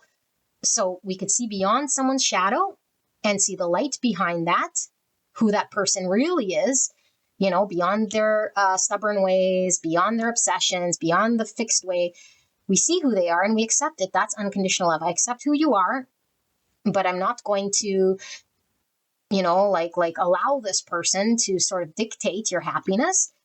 So there might be a need to surrender this connection. Let them be. If they want to be stubborn, if they want to be who they are, let them be. Okay, but it sounds to me like they want a connection, but they don't want to admit it. So that's an ego. That's a stubbornness. That's a need to be right. So everything changes. A soft light radiates from my heart. It illuminates those around me and transforms every situation I encounter. I maintain a positive attitude in spite of any difficulties I may perceive. No matter the circumstances, I remain a source of true joy. Everything changes when it is bathed in the light of the divine. So divine only brings truth and clarity. Everything else is illusion and devils and shadows. So something's changing. This connection is bringing change to this person's world. Okay. So if you're the person who is hanging on to the old, you want things to be the same, but you want a connection, you got to surrender. You got to let go of the old. Things change. They're not always going to remain the same. Everything changes. That's one thing that's constant. If we resist, fight, run, avoid, we're going to be miserable and unhappy. So we have to at least start and pick up the stick and see what that feels like. And you might be surprised, because right now there's a big avoidance and a clinging to what I know and a resisting change. Okay? Or not pick up the stick. Try to stick to the thing we know and still be disappointed, because the thing we know is going to change. It's going to be unhappy. So we're transitioning. We need to be open to change. Unconditional love. My heart is free from resentment towards others. I open the eyes of my heart and discover the light and beauty in everything. I am aware that suffering can cause distress and hurt in people. I see the pure child in everyone and practice forgiveness. So what does this mean? Unconditional love comes from the heart and the heart only. It is not based on egos. It's not based on transaction. It is not based on expectations, and it is not based on a tit for tat. Only if you do this, only if you do that. No. So if we want to be unconditionally loved by another, we have to be able to connect to ourselves and allow ourselves to see beyond our own egos and fears. Okay, so if we're the person who is dealing with someone like this, Okay, who's really fixed in their way, doesn't want, but wants, but doesn't want, but wants. Okay, we can love them from afar. Allow this person to choose what they chose, which is not choosing. They did not choose. Okay, now if we're angry about this, if we're anything other than accepting and surrendering, then this is what you need to work on. Love this person from afar. Love the decision that they made. They made it for themselves. They want to cling to an old way, an old story, the devil that they know. Let them do this. It's going to catch up to them. Their world is changing. They need to accept change. Okay, whether it be you or with another connection, this person's going to get slapped with reality. But this person is stubborn. They don't want somebody to tell them what to do or change their world that they know. They're the captain of their ship. They all got to be right. That's all ego. This person cannot love properly if they're still an ego. So you're deserving of unconditional love. Okay, now underneath all of this, they might have an unconditional love for you because, like I say, I read for spiritual connections. So you know that this person might have a love for you. And this is why that pull, this is why the two swords, the two wands, it's like teeter-totter, teeter-totter, teeter-totter, because they're wrestling ego and my unconditional love, which is my truest self in the spiritual realm that I know is true. But ego, because I've always lived my life in the matrix. I've always lived in illusion. So which one wins, truth or illusion? The truth wins.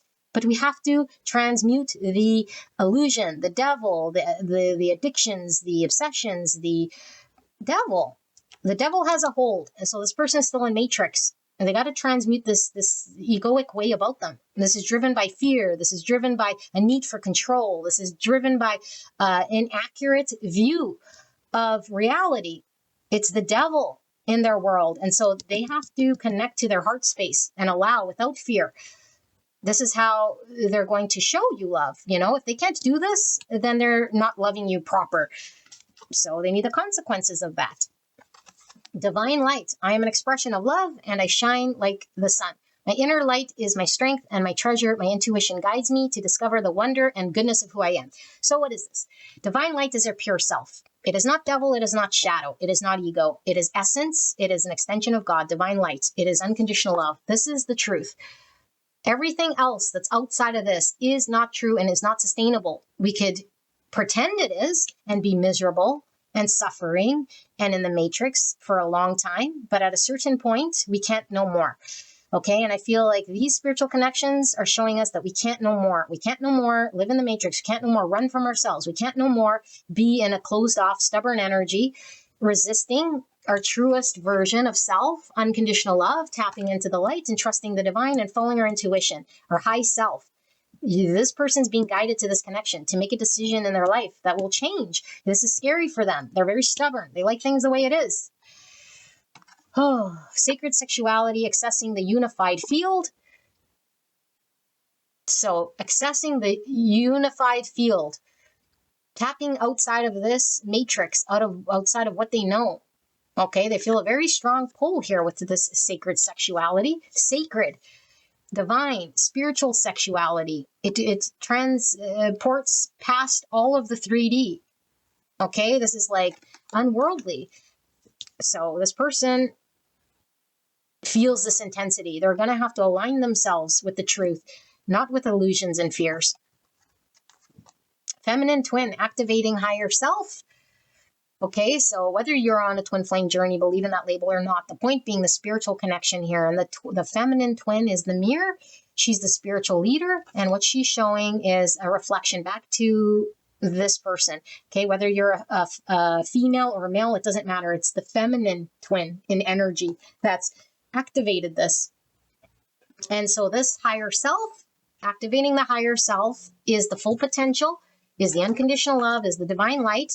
And once we start to see that within us, there's no unseeing it. There's only adjusting our world to accommodate this. And that could be scary. That involves towers, that involves truths, that involves flipping our world upside down, that involves all sorts of things that we said, I'd never, I couldn't, that's not me. It's like, no, that's not the egoic you. The egoic you had a bunch of stories. The egoic you was stuck with devils, but the beautiful divine being connects on a sacred level. Sacred union is between masculine and feminine, two souls, okay, intertwining. That's what this is about. Unconditional love and spirituality, not about matrixy things here that don't matter. Okay, 29, or the number 11, very spiritual again with kindness. The energy of kindness reminds us to be considerate and wise in our interaction with others and ourselves, and to find the root of our love through our connection to source. So if you're going through this transition, there's a need to definitely be kind to self, okay? To allow oneself to go through the changes and know that it's not easy. Okay, some people have a harder time with change than others. Don't beat yourselves up. Don't start to create an ego about it, because we could create a whole new ego about it. Oh, look at me. I can't even accept change and da-da-da. And we start to build that fear. Okay, we just accept ourselves how we are. Yeah, I'm stubborn. Yeah, maybe I said this, but let me see through my shadow. Let me work on my stubborn ways. Let me work on this understanding or fear that I might have that someone's going to try to change me. It's a bigger fear in my mind. You know, has this person already forced change upon you, telling you have to do and be?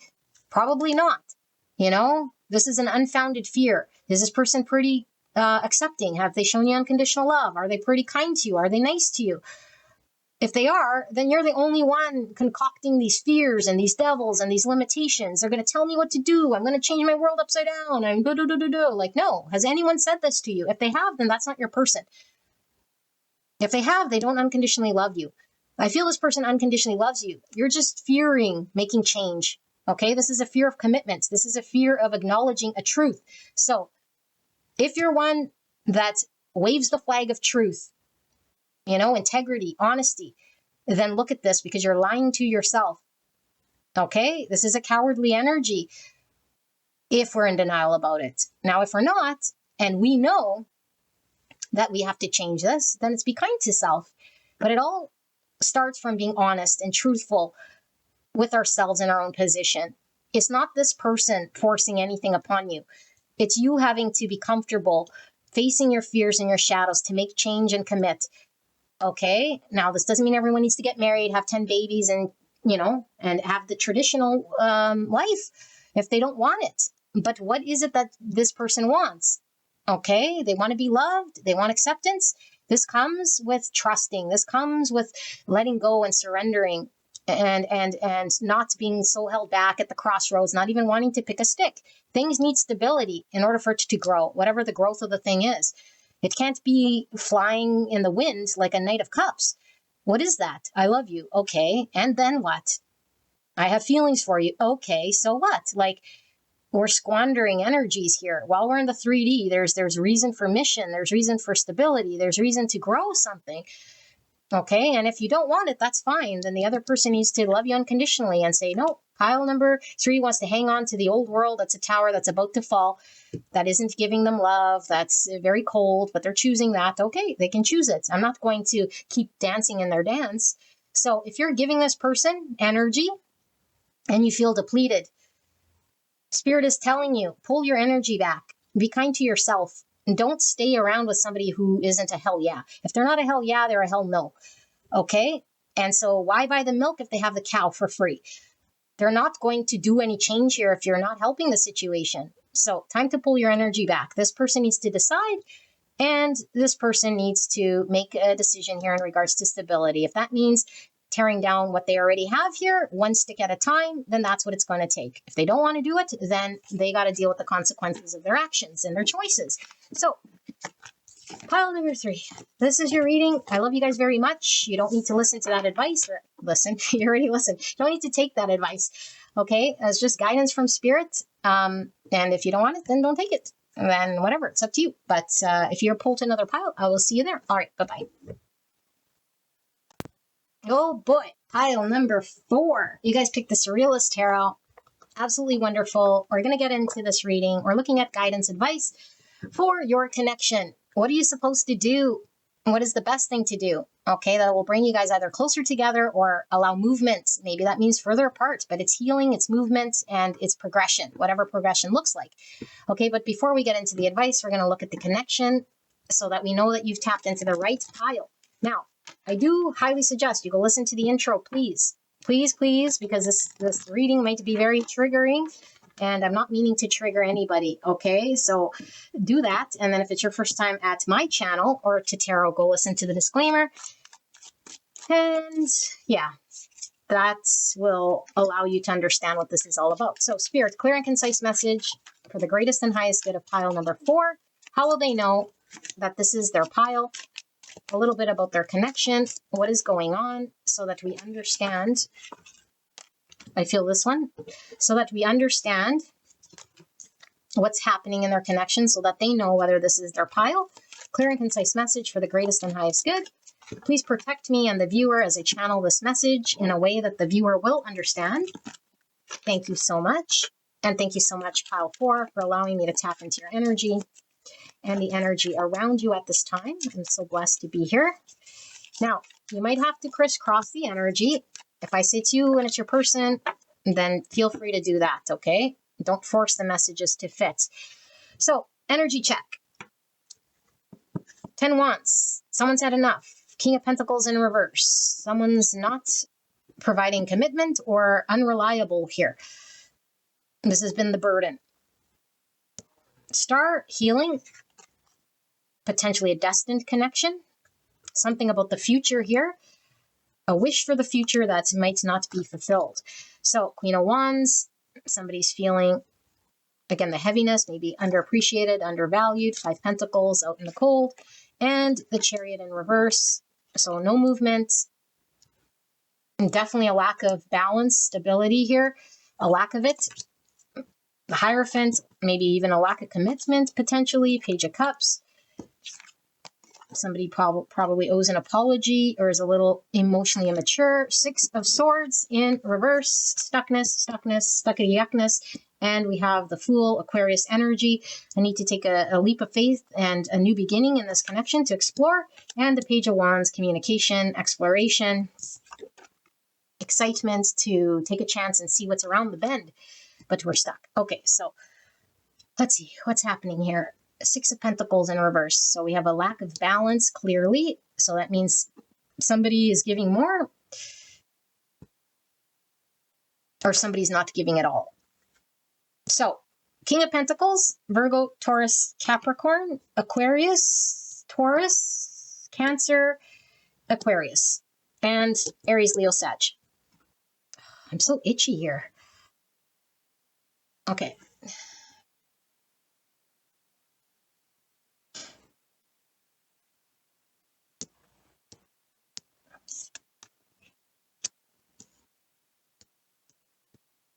Okay, I have a feeling you're this Queen of Wands.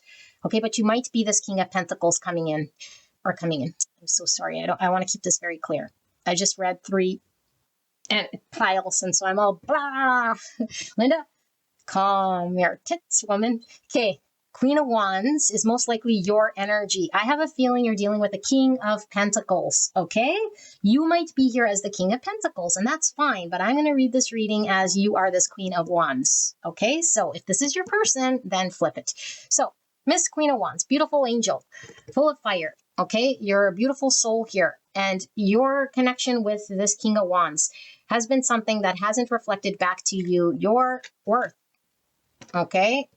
Because this person most likely is either emotionally underdeveloped or didn't put the energy to appreciate you, might have taken you for granted, or just didn't value you or do something here that made you feel beautiful, worthy, and appreciated. Maybe you felt not seen, and for sure you feel out in the cold. Whether you now put yourself out in the cold because you couldn't be around this person, or they left. But either which way, you feel out in the cold. Maybe you are still together, but this person isn't giving you any sort of making you feel good. Okay, but you have a vision and you have a wish of something that you see. Like this person is your wish fulfillment. You have a vision of what could be in this connection. Okay, and I feel like this person is not doing whatever this is that you see. Your wish would be most likely for this person to commit, is what I see, or at least provide a level of stability here. Okay, but it's like this person is stuck, and maybe this person has not been contributing to this connection energetically or showing, like I said, showing up at all, showing your value. Okay, and I feel like there is a lack of maturity here with the pages. And so they might be either well, this Page of Cups, and I haven't ever read it like this, but this is what's coming through. Sometimes this Page of Cups could come through as like a narcissist energy. Okay, now hear me out. I never call people narcissists, okay? But like I say, it's like narcissist tendencies, because this person might have the tendency to focus on themselves, to only consider themselves. They're a little too immature, okay? Because this is like child energy. So it's an underdeveloped emotional body. And so we're so, like this is heavy child energy. So there's an immaturity here when it comes to considering other people's feelings, especially to make this beautiful Queen of Wands that everybody would die to be with. Okay, like really, the Queen of Wands is every man's dream. Okay, of all the queens, they would pick the Queen of Wands because she's sexually really attractive to the masculine, and she is independent, she's fiery, she's driven, she's intelligent, and she has her ishness together. So why does this ishness, beautiful, most attractive, divine feminine with high confidence now feel lowest confidence and rejection? Because this narcissist over here, and again, I'm not going to call him a narcissist in case you are here. Okay, we might just be underdeveloped. Now we're underdeveloped, but we don't know the significance of how we're impacting the other person. We're making this person feel lack of self-confidence. Now, we can't make someone feel that way, but as a result of our actions, somebody else intakes your energy, and then they feel however they feel, not appreciated, okay? Now, they might be now see how I twisted it? This Queen of Wands might be completely twisted. She might have a lot of trauma. She might be used to being bolstered, her beauty and whatever, and then it's like, here comes this narcissist. Again, I'm going to call it narcissist. Don't like it, don't be here, okay? This person is not a narcissist, by the way, but this is how it's channeling through, okay? I'm using high extremes. Let's say this narcissist, okay? Somebody who's very self-centered, very self-focused, has always been in this energy, has not developed this, and now all of a sudden, here's this beautiful queen that everybody loves, and she's not getting bolstered. It creates this big boom. Right? It's a realization. So what's a confidence blow to this Queen of Wands? What does she need to look at? She might need to look at that her self-confidence does not come from men tooting her horn or other people making her feel confident. I say men, whatever, masculine.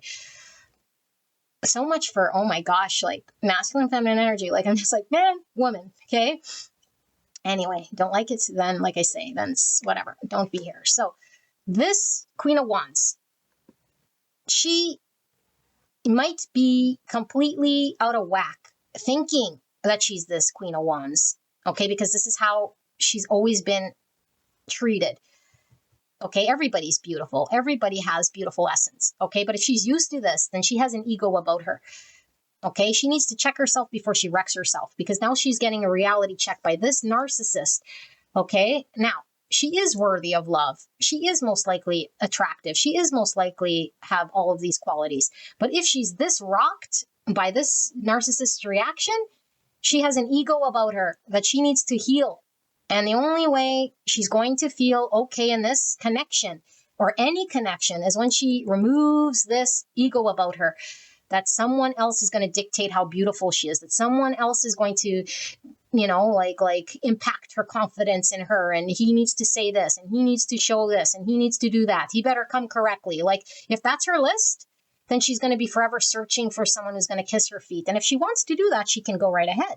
But this has nothing to do with unconditional love and all to do with egoic love, transactional. Who can provide me with this, that, and the other? Now, if she's transmuted a lot of that ego already, and she'll know if she has, then she sees this narcissist and she sees the beauty behind this narcissist, okay? But that doesn't mean all of a sudden the narcissist is matured. No.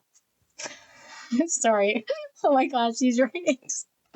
I'm not laughing at your situation. It's just, spirit has like got me fired up. So she's already transmuted. She doesn't have a big head. She's really balanced and grounded because she's done a lot of that. But now she realizes, hey, you know what? I'm beautiful. I'm confident. What am I doing here with somebody who's giving me cock block, bits and pieces, breadcrumbing, non-committed, not making me feel valued? Now she knows her value. Okay, but I don't know where she's at. Is she at the beginning stages where her confidence got rocked and blowed? Or has she gone through the ego shadow work and now she's like, this is a narcissist?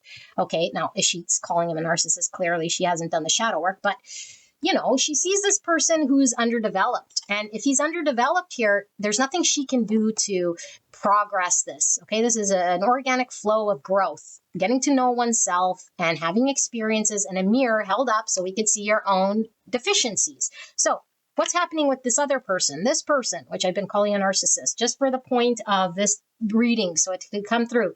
Stuck. Okay, what are they stuck on? They're stuck in their old way of being, because this is how they've matured. Okay, they're in this immature energy of underdeveloped energy, so they're not reliable. They haven't committed. They might have a lifestyle of being just however they want, no consequences. I do what I want, whatever that looks like. They're used to this. Okay, they might be very foolish in their decisions. They might be very, very free-spirited. Okay, to the point where it's not grounded in reality and it's just creating a whole bunch of whatever. Okay, and they might think, yeah, that's what I want. And it's like, yeah, but is there a deeper rooted reason why we're like this? Are we running away from ourselves? Are we running away from the version of us that could create? Look at that. I just lifted this up and we have the Lovers, Gemini, Lovers path. So are we this way because there's a potential self that we're too actually lacking the confidence or the fears really on the inside, subconscious, for us to be our highest version of us, to create something that is solid, like something stable, solid, be dependable, reliable. There's a block here. Okay, this is creating a big burden in this connection. So most likely this Queen of Wands is carrying the burden of wanting to be seen and appreciated and feeling like shit. Or, no, I feel like the burden is carried by this Queen of Wands, because this immature energy, see, feeling the 10 Wands, the only way this immature energy would be feeling this 10 Wands is if this Queen of Wands is already left. And I don't know if she's left. I feel for a lot of you guys, she's still here. Energetically not knowing her value. So either she thinks she knows her value, but she still has a lot of ego, or she knows her value, but she's still attached to this person, or she knows her value and she's fucked off and she's healing. But either way, I feel like this Page of Wands, Page of Cups energy is only going to feel the pressure once this Queen of Wands pulls her energy away. Okay, because then he has to look at, why can't I be this King of Pentacles? Why am I actually stuck? Why is there no growth? Because there is no fulfillment. When we're don't have substance, when we're flying by the seat of our pants, when we're just sort of floating, waking up, just living in this like pre-adolescence sort of energy. And so I feel this person is stuck in their world like this. It's keeping them stuck from growth, from movement, from growth. So there's a heaviness here, and I don't know who's carrying this burden. So it could finally be that this page has been shown a reflection by this Queen of Wands, saying, oh man, like someone like this could, have interest in me. Okay, now if this isn't a narcissist, because this is also coming through now, and it's somebody who really is inexperienced, so inexperienced, they're like jizzing their pants for this Queen of Wands. Like, how would they feel? Like, they don't even know. It's like, how would I even become this King of Pentacles when I am totally like inexperienced here? And the more Queen of Wands she is, the more it highlights my deficiency. Okay, now no one's deficient, but there certainly is a 3D experience. And if we don't have the 3D experience and underdeveloped, like, you can't expect this person to all of a sudden be this King of Wands. Like, I don't even know how to tie my shoes. I don't even make my bed. I eat beefaroni from the can. Like, you know what I'm saying? So we could still love this person, but this person's like, needs to explore themselves and needs to understand themselves before they can commit. But I feel like this is the world that they know. And so now here's this attraction. And I do feel, again, I'm reading for spiritual connection. Here's this Queen of Wands who has this big castle, and her hair's flowing in the wind and she's like this big powerhouse. And he's like, oh my gosh, shaking in my boots. Like, this is a big contrast. Like, this page doesn't know what to do. You can't meet her level. he can't meet her level. There's imbalance. So he doesn't know how to give. He doesn't know what to give. He stalls. He's stuck here. He doesn't want to make a fool of himself, but it's like, I want to explore, but I can't go any further. This is about as far as I can go. I'm excited. Of course he's excited. She's the Queen of Wands, but it's like excitement. Excitement what? Like, where does it go? Like, it doesn't ever pass excitement. So maybe she senses like he's excited. He has love, but it's like, why is it not fulfilling? Well, because it's only a Page of Cups and a Page of Wands.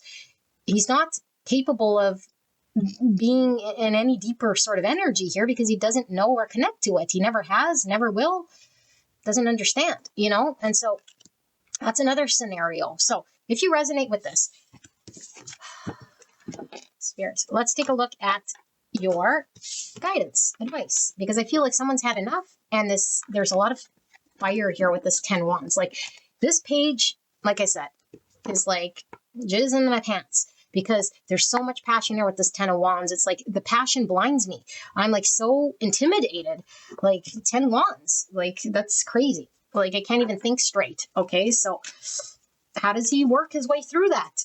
Through experience, through calming the energy, through balance, and this Queen of Wands can't get all uppity and all, bent out of shape because of a page that can't appreciate her. It has nothing to do with her. It's the page. The page doesn't know.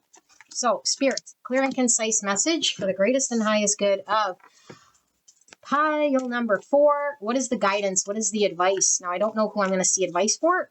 It could be both. It could be one. I don't know. But whatever needs to come through here, Spirits, advice, guidance for pile number 4. Thank you so much for this message.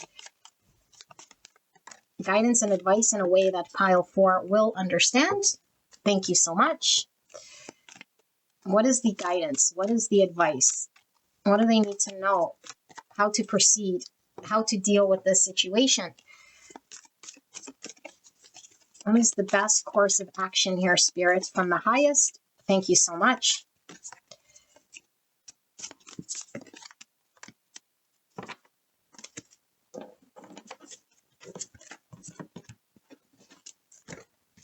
All right.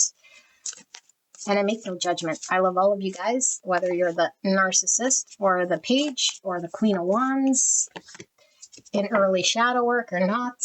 We're all divine, beautiful beings of God. We're all at different places in our journey, and we have to embrace the fact that not everybody sees us the way we want. Not everybody is healing in the fashion that we are. Everybody's journey is completely unique, and it's all acceptable. Okay, whether we're going backwards, we're really always moving forwards, because sometimes we got to descend before we ascend. But the journey is always about moving in the right direction of healing. Okay, we have to hit rock bottom sometimes before we can ascend. So remain in the light. Today, observe. I take time to think calmly and wisely. I go forward with complete confidence, knowing I will succeed. No matter what happens today, I will remain in the light. I will maintain my faith, my equilibrium in this way. I nurture my soul and become a strong and steady representative of the light. Beautiful. I think this is for the page, and that's page that was intimidated by the beauty of that Queen of Wands. He needs to have confidence, and he needs to go through this, because if that Queen of Wands is not all egoic, and you'll know your Queen of Wands, trust me, because if your Queen of Wands is calm and accepting and forgiving, but you see the fire in her, then you know that she's opened her doors and she's welcoming of the page. Why is she choosing the page? Because she feels a spiritual connection to the page. She has unconditional love for the page. Okay, it doesn't matter if he's a page, a pig, or a platter. Okay, doesn't matter. Like, she's not seeing that. And so he can't let his pageness get in the way, because I feel he's intimidated here and he doesn't know how to move towards her. Okay, now that's what I'm getting with that one. But either which way, this is good advice for all of them, because there's a need to be calm and wise, which means transmuting a lot of the egoic self that tries to dictate. Okay, a gift from life. Each day, life offers me abundant proof that the universe loves me. Every day, God sends angels to help me. Today, I will receive an angelic message. It may come from someone with whom I speak or from words that I read. I will listen closely, as this message is a divine gift meant to help me make my way in love and maintain my spiritual strength. So, This is a strong message confirming this spiritual connection. We are being divinely guided, even if you're that Queen of Wands. Okay? The divine is trying to show the spiritual strength. Spiritual strength will work through any challenge. We have to trust. We have to listen to the sign, symbol, synchronicities, the messages from the angels that will guide us. Okay, so if we're seeing those, listen to those. Don't let fears get in the way. Don't let a lack of self-confidence get in the way. Don't let our confidence blow get in the way. Okay, don't get discouragement get in the way. Allow yourself to flow with the divine. It's going to lead you to spiritual strength because this connection is very, very spiritual. Okay, so together in the light, I give thanks for all who enter my life. I understand we are all exactly who and where we're supposed to be. What did I say about the journey? And everyone contributes to each other's personal growth. Every reaction someone draws from me is a gift from their soul to mine, meant to help free me from my inner conflicts today by focusing on my own development rather than on the others' faults. I become one with the divine. So this is Queen of Wands advice. Some also for the page, but what this is about is we can't change anyone if they're immature, if they're not caring, if they're not confident, if they're acting like they're just page. That has no bearing on your own divinity. That has no bearing on your own self-worth. You need to work on that. And why you need to work on that is because once you work on that, if this is a spiritual connection, which I feel it is, your person will also be working throughout their challenges and their egos. So however they're acting, this is the way this journey is going. Okay, they're exactly where they need to be. A Queen of Wands is being drawn to a page, and a page is being drawn to a Queen of Wands. Okay, and so if we start asking, why me or why not me? Like, then we're letting ego get in the way. And Spirit's saying, don't ask any questions, although asking questions is good, but questions when it comes to doubting the divine, doubting the truth, doubting the spiritual nature of this. Trust, you're brought together for a reason, and don't start to second guess and start to create tears. That's man-made. They're like this, I'm like that. Like, who said? That's all man-made. That's all beliefs we carry. I'm this, I'm that. I can only be confident when he says this, when he does that. Like, no, no. Those are all like egos. Get rid of those. Okay, appreciation. I am grateful for my abundance in my life. As I direct my thoughts towards all that is wonderful in my world, my troubles and worries lighten. With a full heart, I appreciate all that I have. Today, I accept what is, as it is, and I choose to be satisfied. I express my loving thanks to the universe for the wealth that is mine. So, Queen of Wands needs to accept herself, and if she feels underappreciated, which she was, by this page, she can't take that as a reflection of her lack of self-worth. She has to find the appreciation from within. That's the only reason why she feels rocked or a confidence blow. If she's worked through that, then she needs to appreciate the fact that she's had an interaction with a page and accept what is as it is. Accept this person as he is. Okay, I say he because that's what it's coming through, but it doesn't have to be a male. Okay, but she has to accept if she wants to give unconditional love. This page is underdeveloped, or this page is a little narcissistic because, again, either way, it's underdeveloped.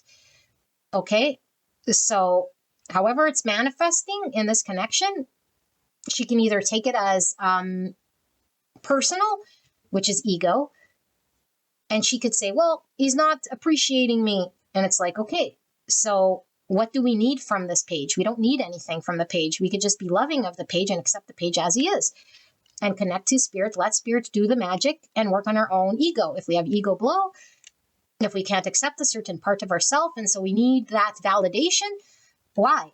Because we still have ego. You don't need validation from anyone or anything. Now, this doesn't mean you need to be alone. You are worthy of a connection that appreciates and values you. This is not what this is about. This is a spiritual connection in regards to transmuting egos and finding the appreciation and the strength from within that you don't need validation from an external relationship. This is what this is showing you. Okay, if you want validation from external sources and people, this isn't your reading, and you can go find that. And if you want to find that, go ahead. You have free will and conscious choice. Although this person, if this Queen of Wands isn't awakened yet, hasn't done transmutation of her ego, she's still like bruised, then she's not conscious. So she can't make conscious free will and choice. She's only making choices based on her traumas and choices based on the ego needing to be validated. So this Queen of Wands, she needs to know that she is valued from the inside. It's going to change how she sees this page. This page could be coming or going, immature or not. It wouldn't matter. She's confident. She's beautiful. She owns the castle. She could have anyone she wants if she wants. She's pure and she knows her self-worth. And so she could be in a relationship or not. It doesn't matter. And she doesn't care. Okay. Now, the page has to appreciate the value he has. He might think, well, she has it all. She is everything, and put her on this pedestal and diminish his own value. No, you are a divine light of God. And together, you and this divine, beautiful Queen of Wands is a gift of God to come together, to create something here. We can't reject it because we feel too little or too inexperienced. We can't let that stop us from experiencing and growing. Okay. True offering takes what can be an unbearable cross and returns it to love. So authenticity, ascension, communication, when it comes to true communication, okay, not from a place of ego or pain or shadow. So we have to know the difference. Are we acting from shadows, which is fears, being held back because we have certain beliefs, or are we actually being authentic when we offer our love, when we express ourselves, and when we communicate? We always got to check and be observant. What am I saying right now? Is this from a hurt place? Is this from a needy place? Is this from a place that's desiring an outcome, a reaction that's going to stroke my ego? Or is this an actual place of love? I'm offering this to this person because I feel unconditional love here. It's an honest truth. We have to know and we have to observe. Okay? Dove Spirit, be at peace 21. So all about what? Ascension, the birds flying above, seeing the great truth, finding peace. And white is all about purity, the pure self, so that we can be at peace. Horse Spirit, freedom is yours, 33. So 33 is a master number. It's about reproduction, creativity, humor, Christ consciousness, which is waking up. Okay, joy, harmony.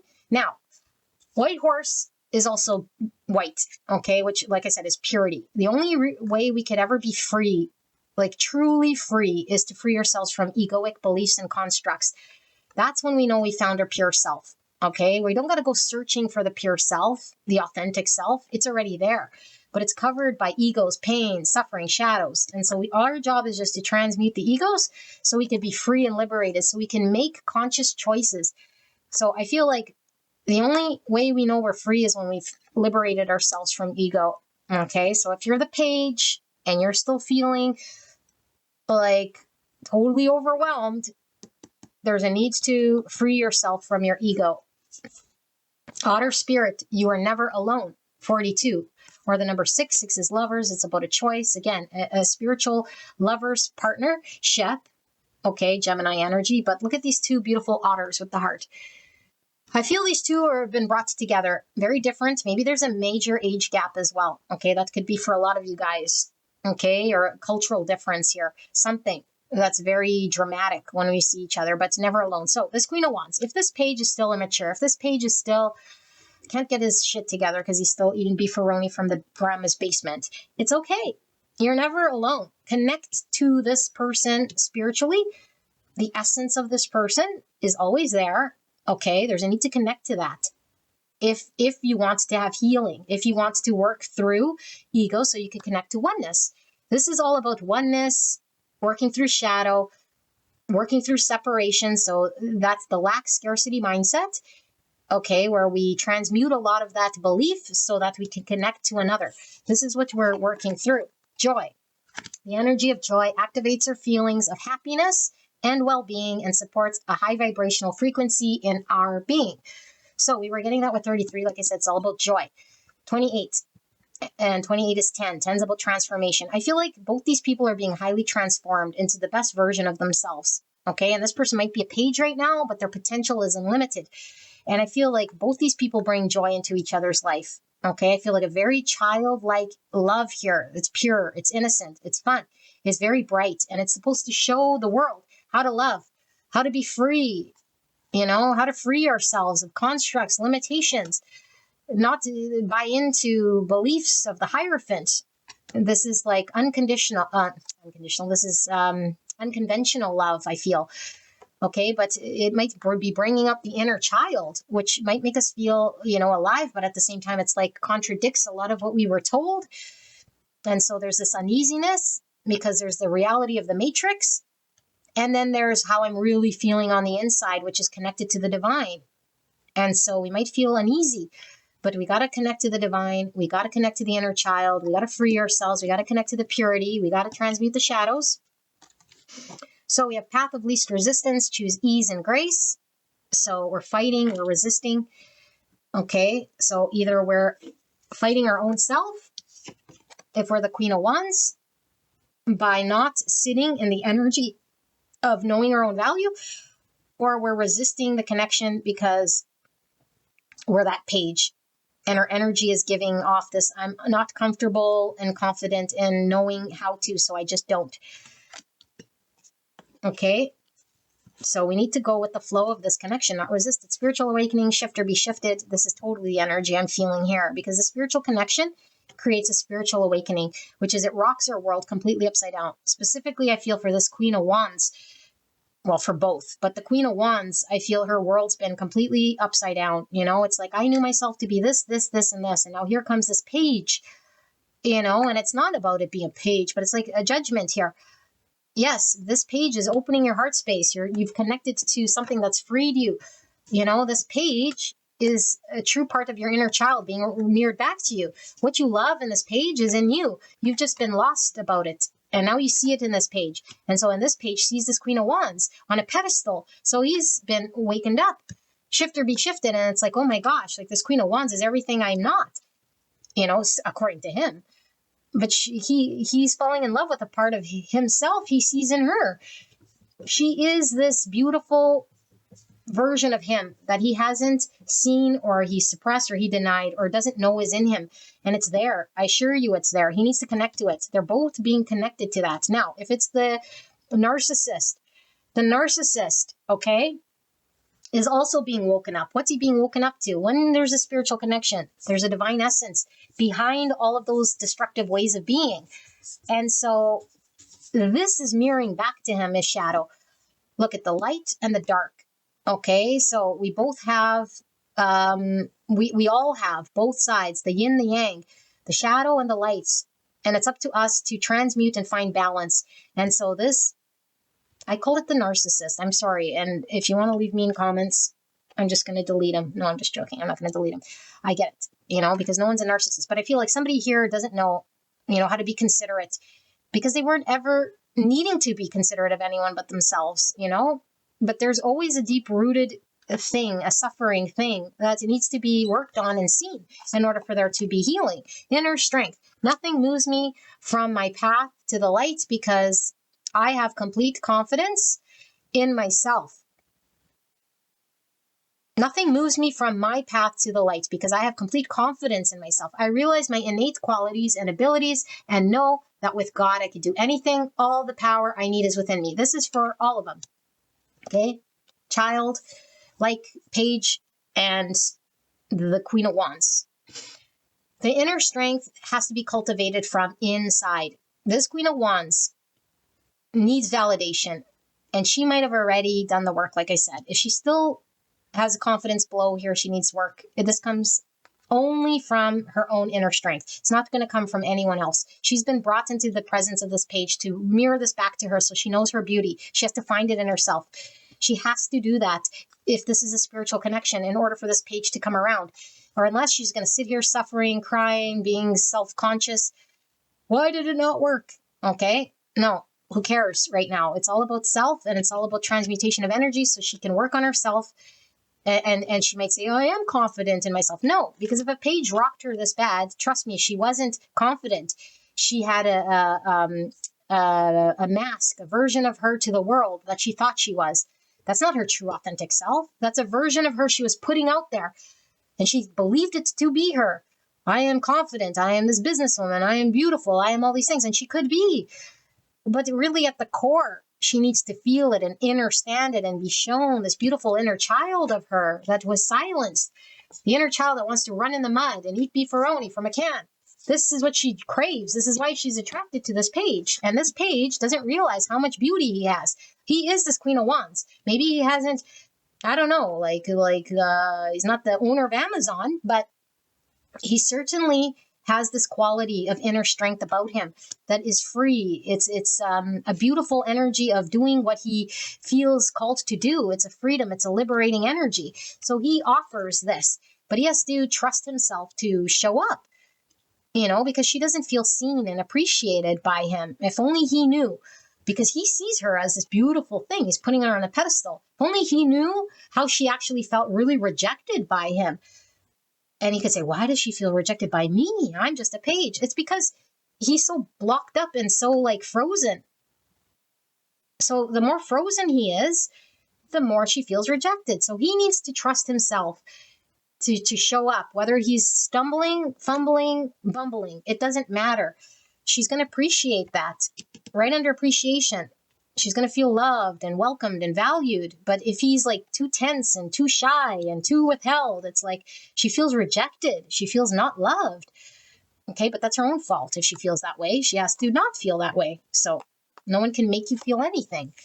You could just hold up a mirror. So acceptance. I accept every step that life presents me without resistance. I try to find out what the universe is trying to teach me so I can grow. Thus, I advance in freedom on my path to light. Freedom, path to light, which is ascension, seeing the true essence, peace, and it's from the inside. So the universe is trying to teach me so I can grow. How does the universe teach you? By holding up a mirror, by bringing people into your existence, by rocking your world so that you can accept yourself. And accepting self is all from the inside. And if we're seeking anything from the outside in order to be validated, in order to be appreciated, then we're looking in the wrong direction. Surrender procrastination. Now's the time to jump on a goal instead of putting it off. Taking action will attract success. So I feel like this page is hesitating by the beauty of the Queen of Wands. And he might be really, really stuck. And this is saying, don't miss your opportunity with this Queen of Wands, because once she's healed and sees this within herself, she's going to move to someone who can appreciate her. So if you can be the page that appreciates her, then you come together like these beautiful otters. Okay, both you guys are ascending, and this is all about step-by-step ascension, the dance of the spiritual union. So take a chance, page. Okay, surrender worry, make commitments. Make a commitment not to lead an anxiety-driven life. When worry arises, breathe them out of your body. Focus on the power of your heart and have faith that spirit is guiding you always. So Queen of Wands has a lot of worry, but as long as she taps into her pure authentic self, then she isn't dependent on a page to fulfill her and prop her up. Now, I feel she's still swinging, and this is what's going to create the instability. When she feels highs and lows, she's on a pendulum. The pendulum swings based on how this page shows up. If he doesn't show her anything, she feels devalued. So there's highs and lows. Oh, I feel high, I feel low. It's swinging based on him, and it shouldn't. She needs to get grounded and stable. Her energy is not going to be pulled by anyone else, specifically not a page, okay? But this page needs to realize that he isn't just a page. He can come up to her level.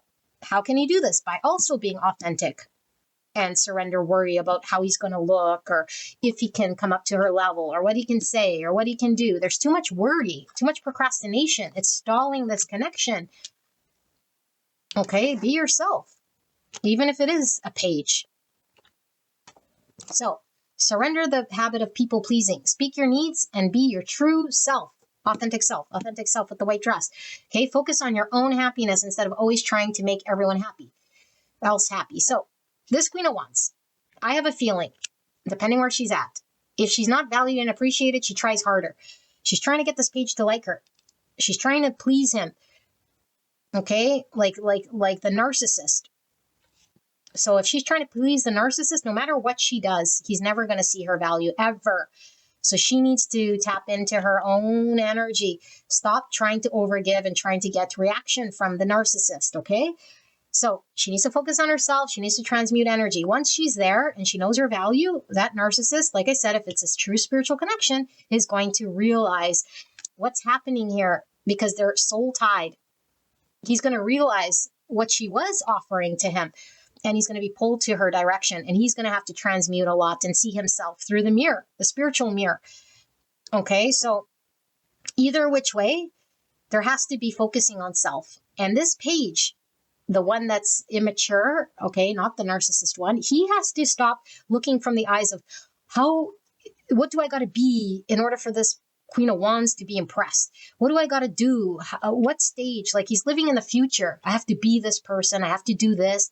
I have to be in that mode in order for me to come forward, in order for me to be appreciated. No, be yourself. She's obviously drawn to you for a reason. She's drawn to your innocence. She's drawn to your energy. There's nothing more you can be or do other than know that she feels rejected because you're holding back. You're procrastinating. You're trying to be a future version of you in the distance. The distance isn't happening. What's happening is right here, right now. And if she's not appreciated and seeing you love her, she's thinking you don't care. She feels rejected and she feels you're not interested. So she's going to go find interest in herself, and then she's going to move forward. And either you're with her or you're still eating beefaroni from the can. So it's up to you to figure it out. But, this is what it is. So I know this is different, and this is how it came out, this channel. I do feel there's a lot of wisdom here, so I'm going to read this back so I can listen to what Spirit was talking about. But this is sliding. Oh my goodness, you guys. Look what slid off the top, the Lovers, Gemini energy. So if there's any doubt regarding the divinity of this connection, okay, this should be confirmation. This is a divine union. But the choice is ours, and we can only ever make a clear, conscious choice when we remove egos, fears, shadows. Otherwise, the fears are making the choice. The ego is making the choice. That's what's driving. That's not unconditional love. That's egoic love. And so we can't say that, I unconditionally love and I'm making this choice. No, you're not. Your fears are. So let's clear our egos, all our fears, and our lack of self-confidence, so we can come to the crossroads with a clear, open heart, true offering of authenticity. So I can say, I choose you, Mr. Whatever, because I can see you. And it carries more weight because I'm pure and I'm cleansed and I'm authentic. And so what's powerful energy from someone who's conscious to choose you, a conscious lover who says, I can see you. And I'm not clinging on to you because of me. I'm not clinging on to you of what you can offer me. I'm choosing you to love you the way you are, however you are, whether it's a life physical with me or just you being you, but I love you and I choose this.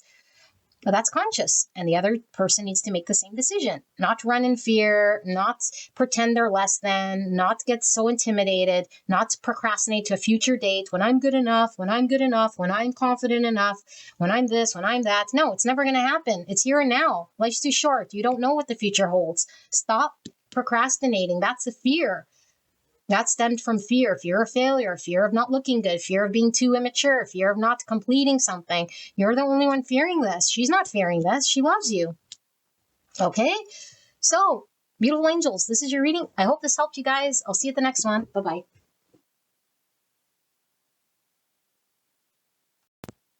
Welcome to the disclaimer. Don't get fooled by people scamming you in the comments section. If you're interested in a private reading, all my contact information is in the description box, and there you will find my website, and that is only through my website can you book private readings at this time. And for those of you guys new to the tarot, tarot does not predict your future. Tarot is not set in stone.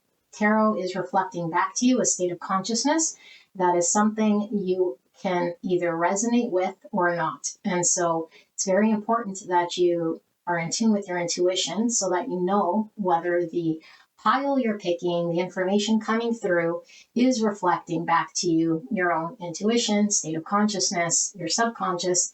And this will be the best way for you to know that the message is indeed meant for you. So if your intuition is not clear or it's cloudy, then you might be tapping into the wrong pile, or information might be coming through that is not dictating whatever your circumstance situation is.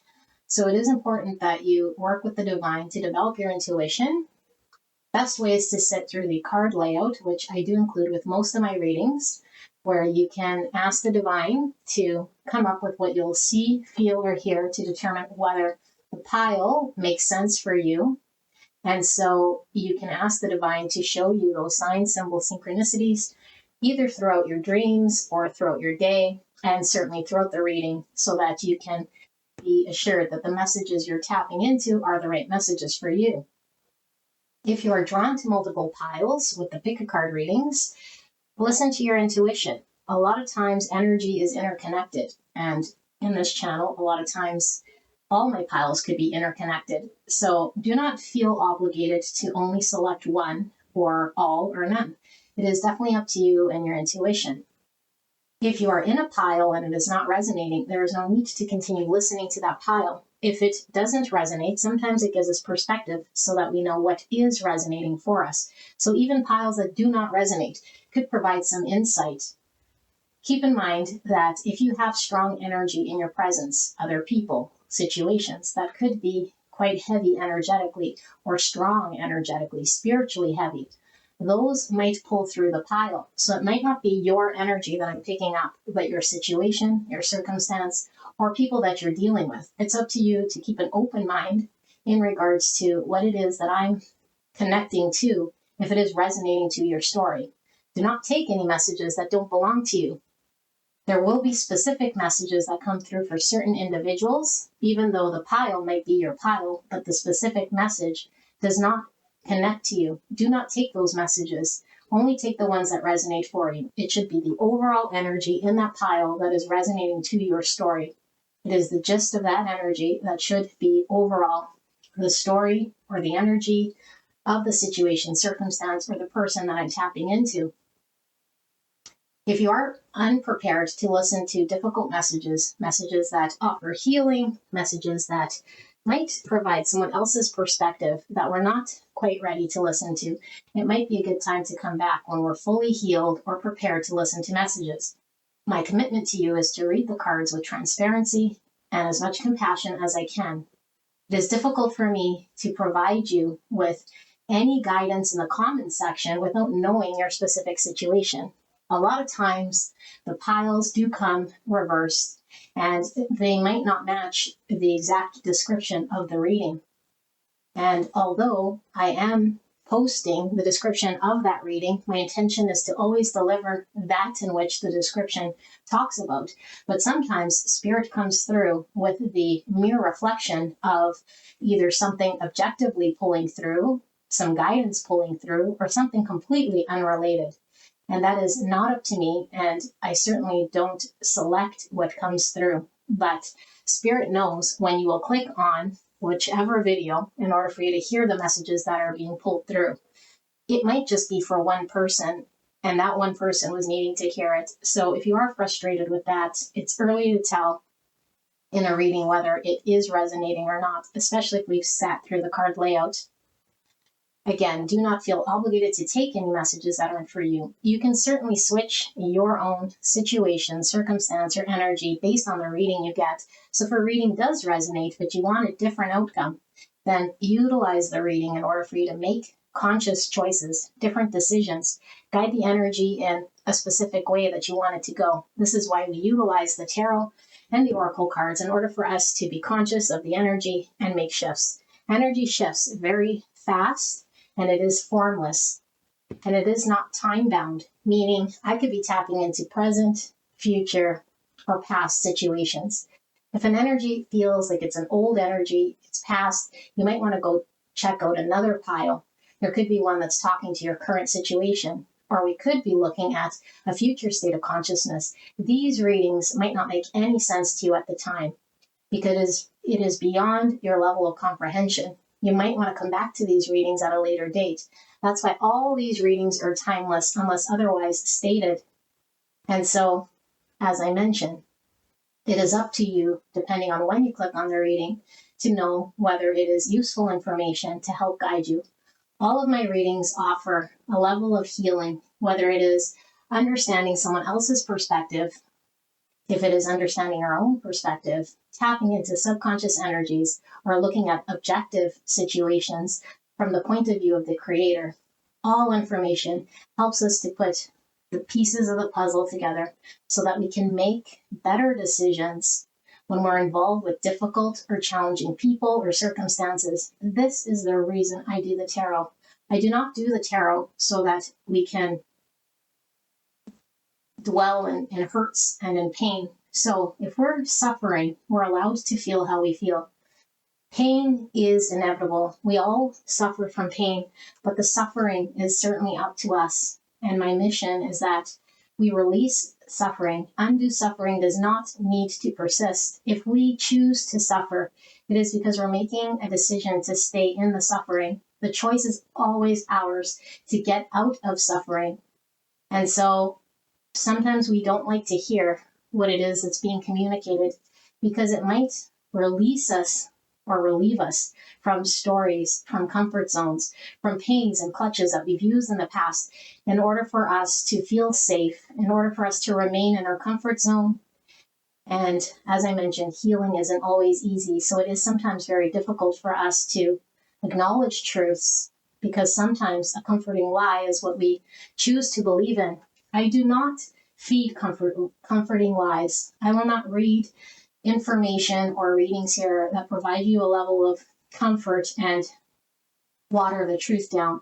I don't want you to leave here feeling a false sense of security, but I do want you to leave with a sense that I justified your own intuition, your own energy and suspicion, or whatever you were wanting to confirm with the divine. I also want to make mention that I am not everybody's reader. So at times my voice is annoying, even to myself. And sometimes I deliver messages that aren't quite as concise as they can be. Spirit knows which words I will use in order to channel the information that my soul tribe, the people being drawn to the reading, need to hear. So those words are crafted by the design. I don't spend a whole bunch of time trying to analyze. I do know when it feels right, and I do know that sometimes it's a struggle to come up with a word that can define energy. Energy is not words. Energy can't fit into words. And so sometimes these readings could be a lot of repeating the same thing as I'm trying to find the right word. And if you've tried channeling, you'll notice that a lot of people who channel, they do repeat a lot of words until the right word comes through. Sometimes readings, unfortunately, don't make sense until the very end. And we might go down one path only to find that the answer was something else, or that the reading was something else completely. I don't intend this. Some days my channeling is very strong, and other days it is difficult for me to follow. And sometimes if it is difficult for me to follow, it can make complete sense on your end, but the delivery on my end might sound a little chaotic or confused because I don't understand everyone's situation and circumstance. Keep in mind, these are general readings, and these readings touch a lot of people, a lot of viewers. If you don't connect with my style, if you don't connect with the readings, then I do suggest you go find another reader. There's many on YouTube. And it could just be the reading or the pile wasn't your fit. So you might want to try another reading from my playlist. And I do hope you guys stay. And I do hope to connect with you guys. I do read all your comments. I do try to reach out to you guys, all of you guys. And if I don't, rest assured, I do see your comments. And I send so much love to you guys. I appreciate you guys very much. And I'm so honored to do this journey with you guys. Bless you and God bless.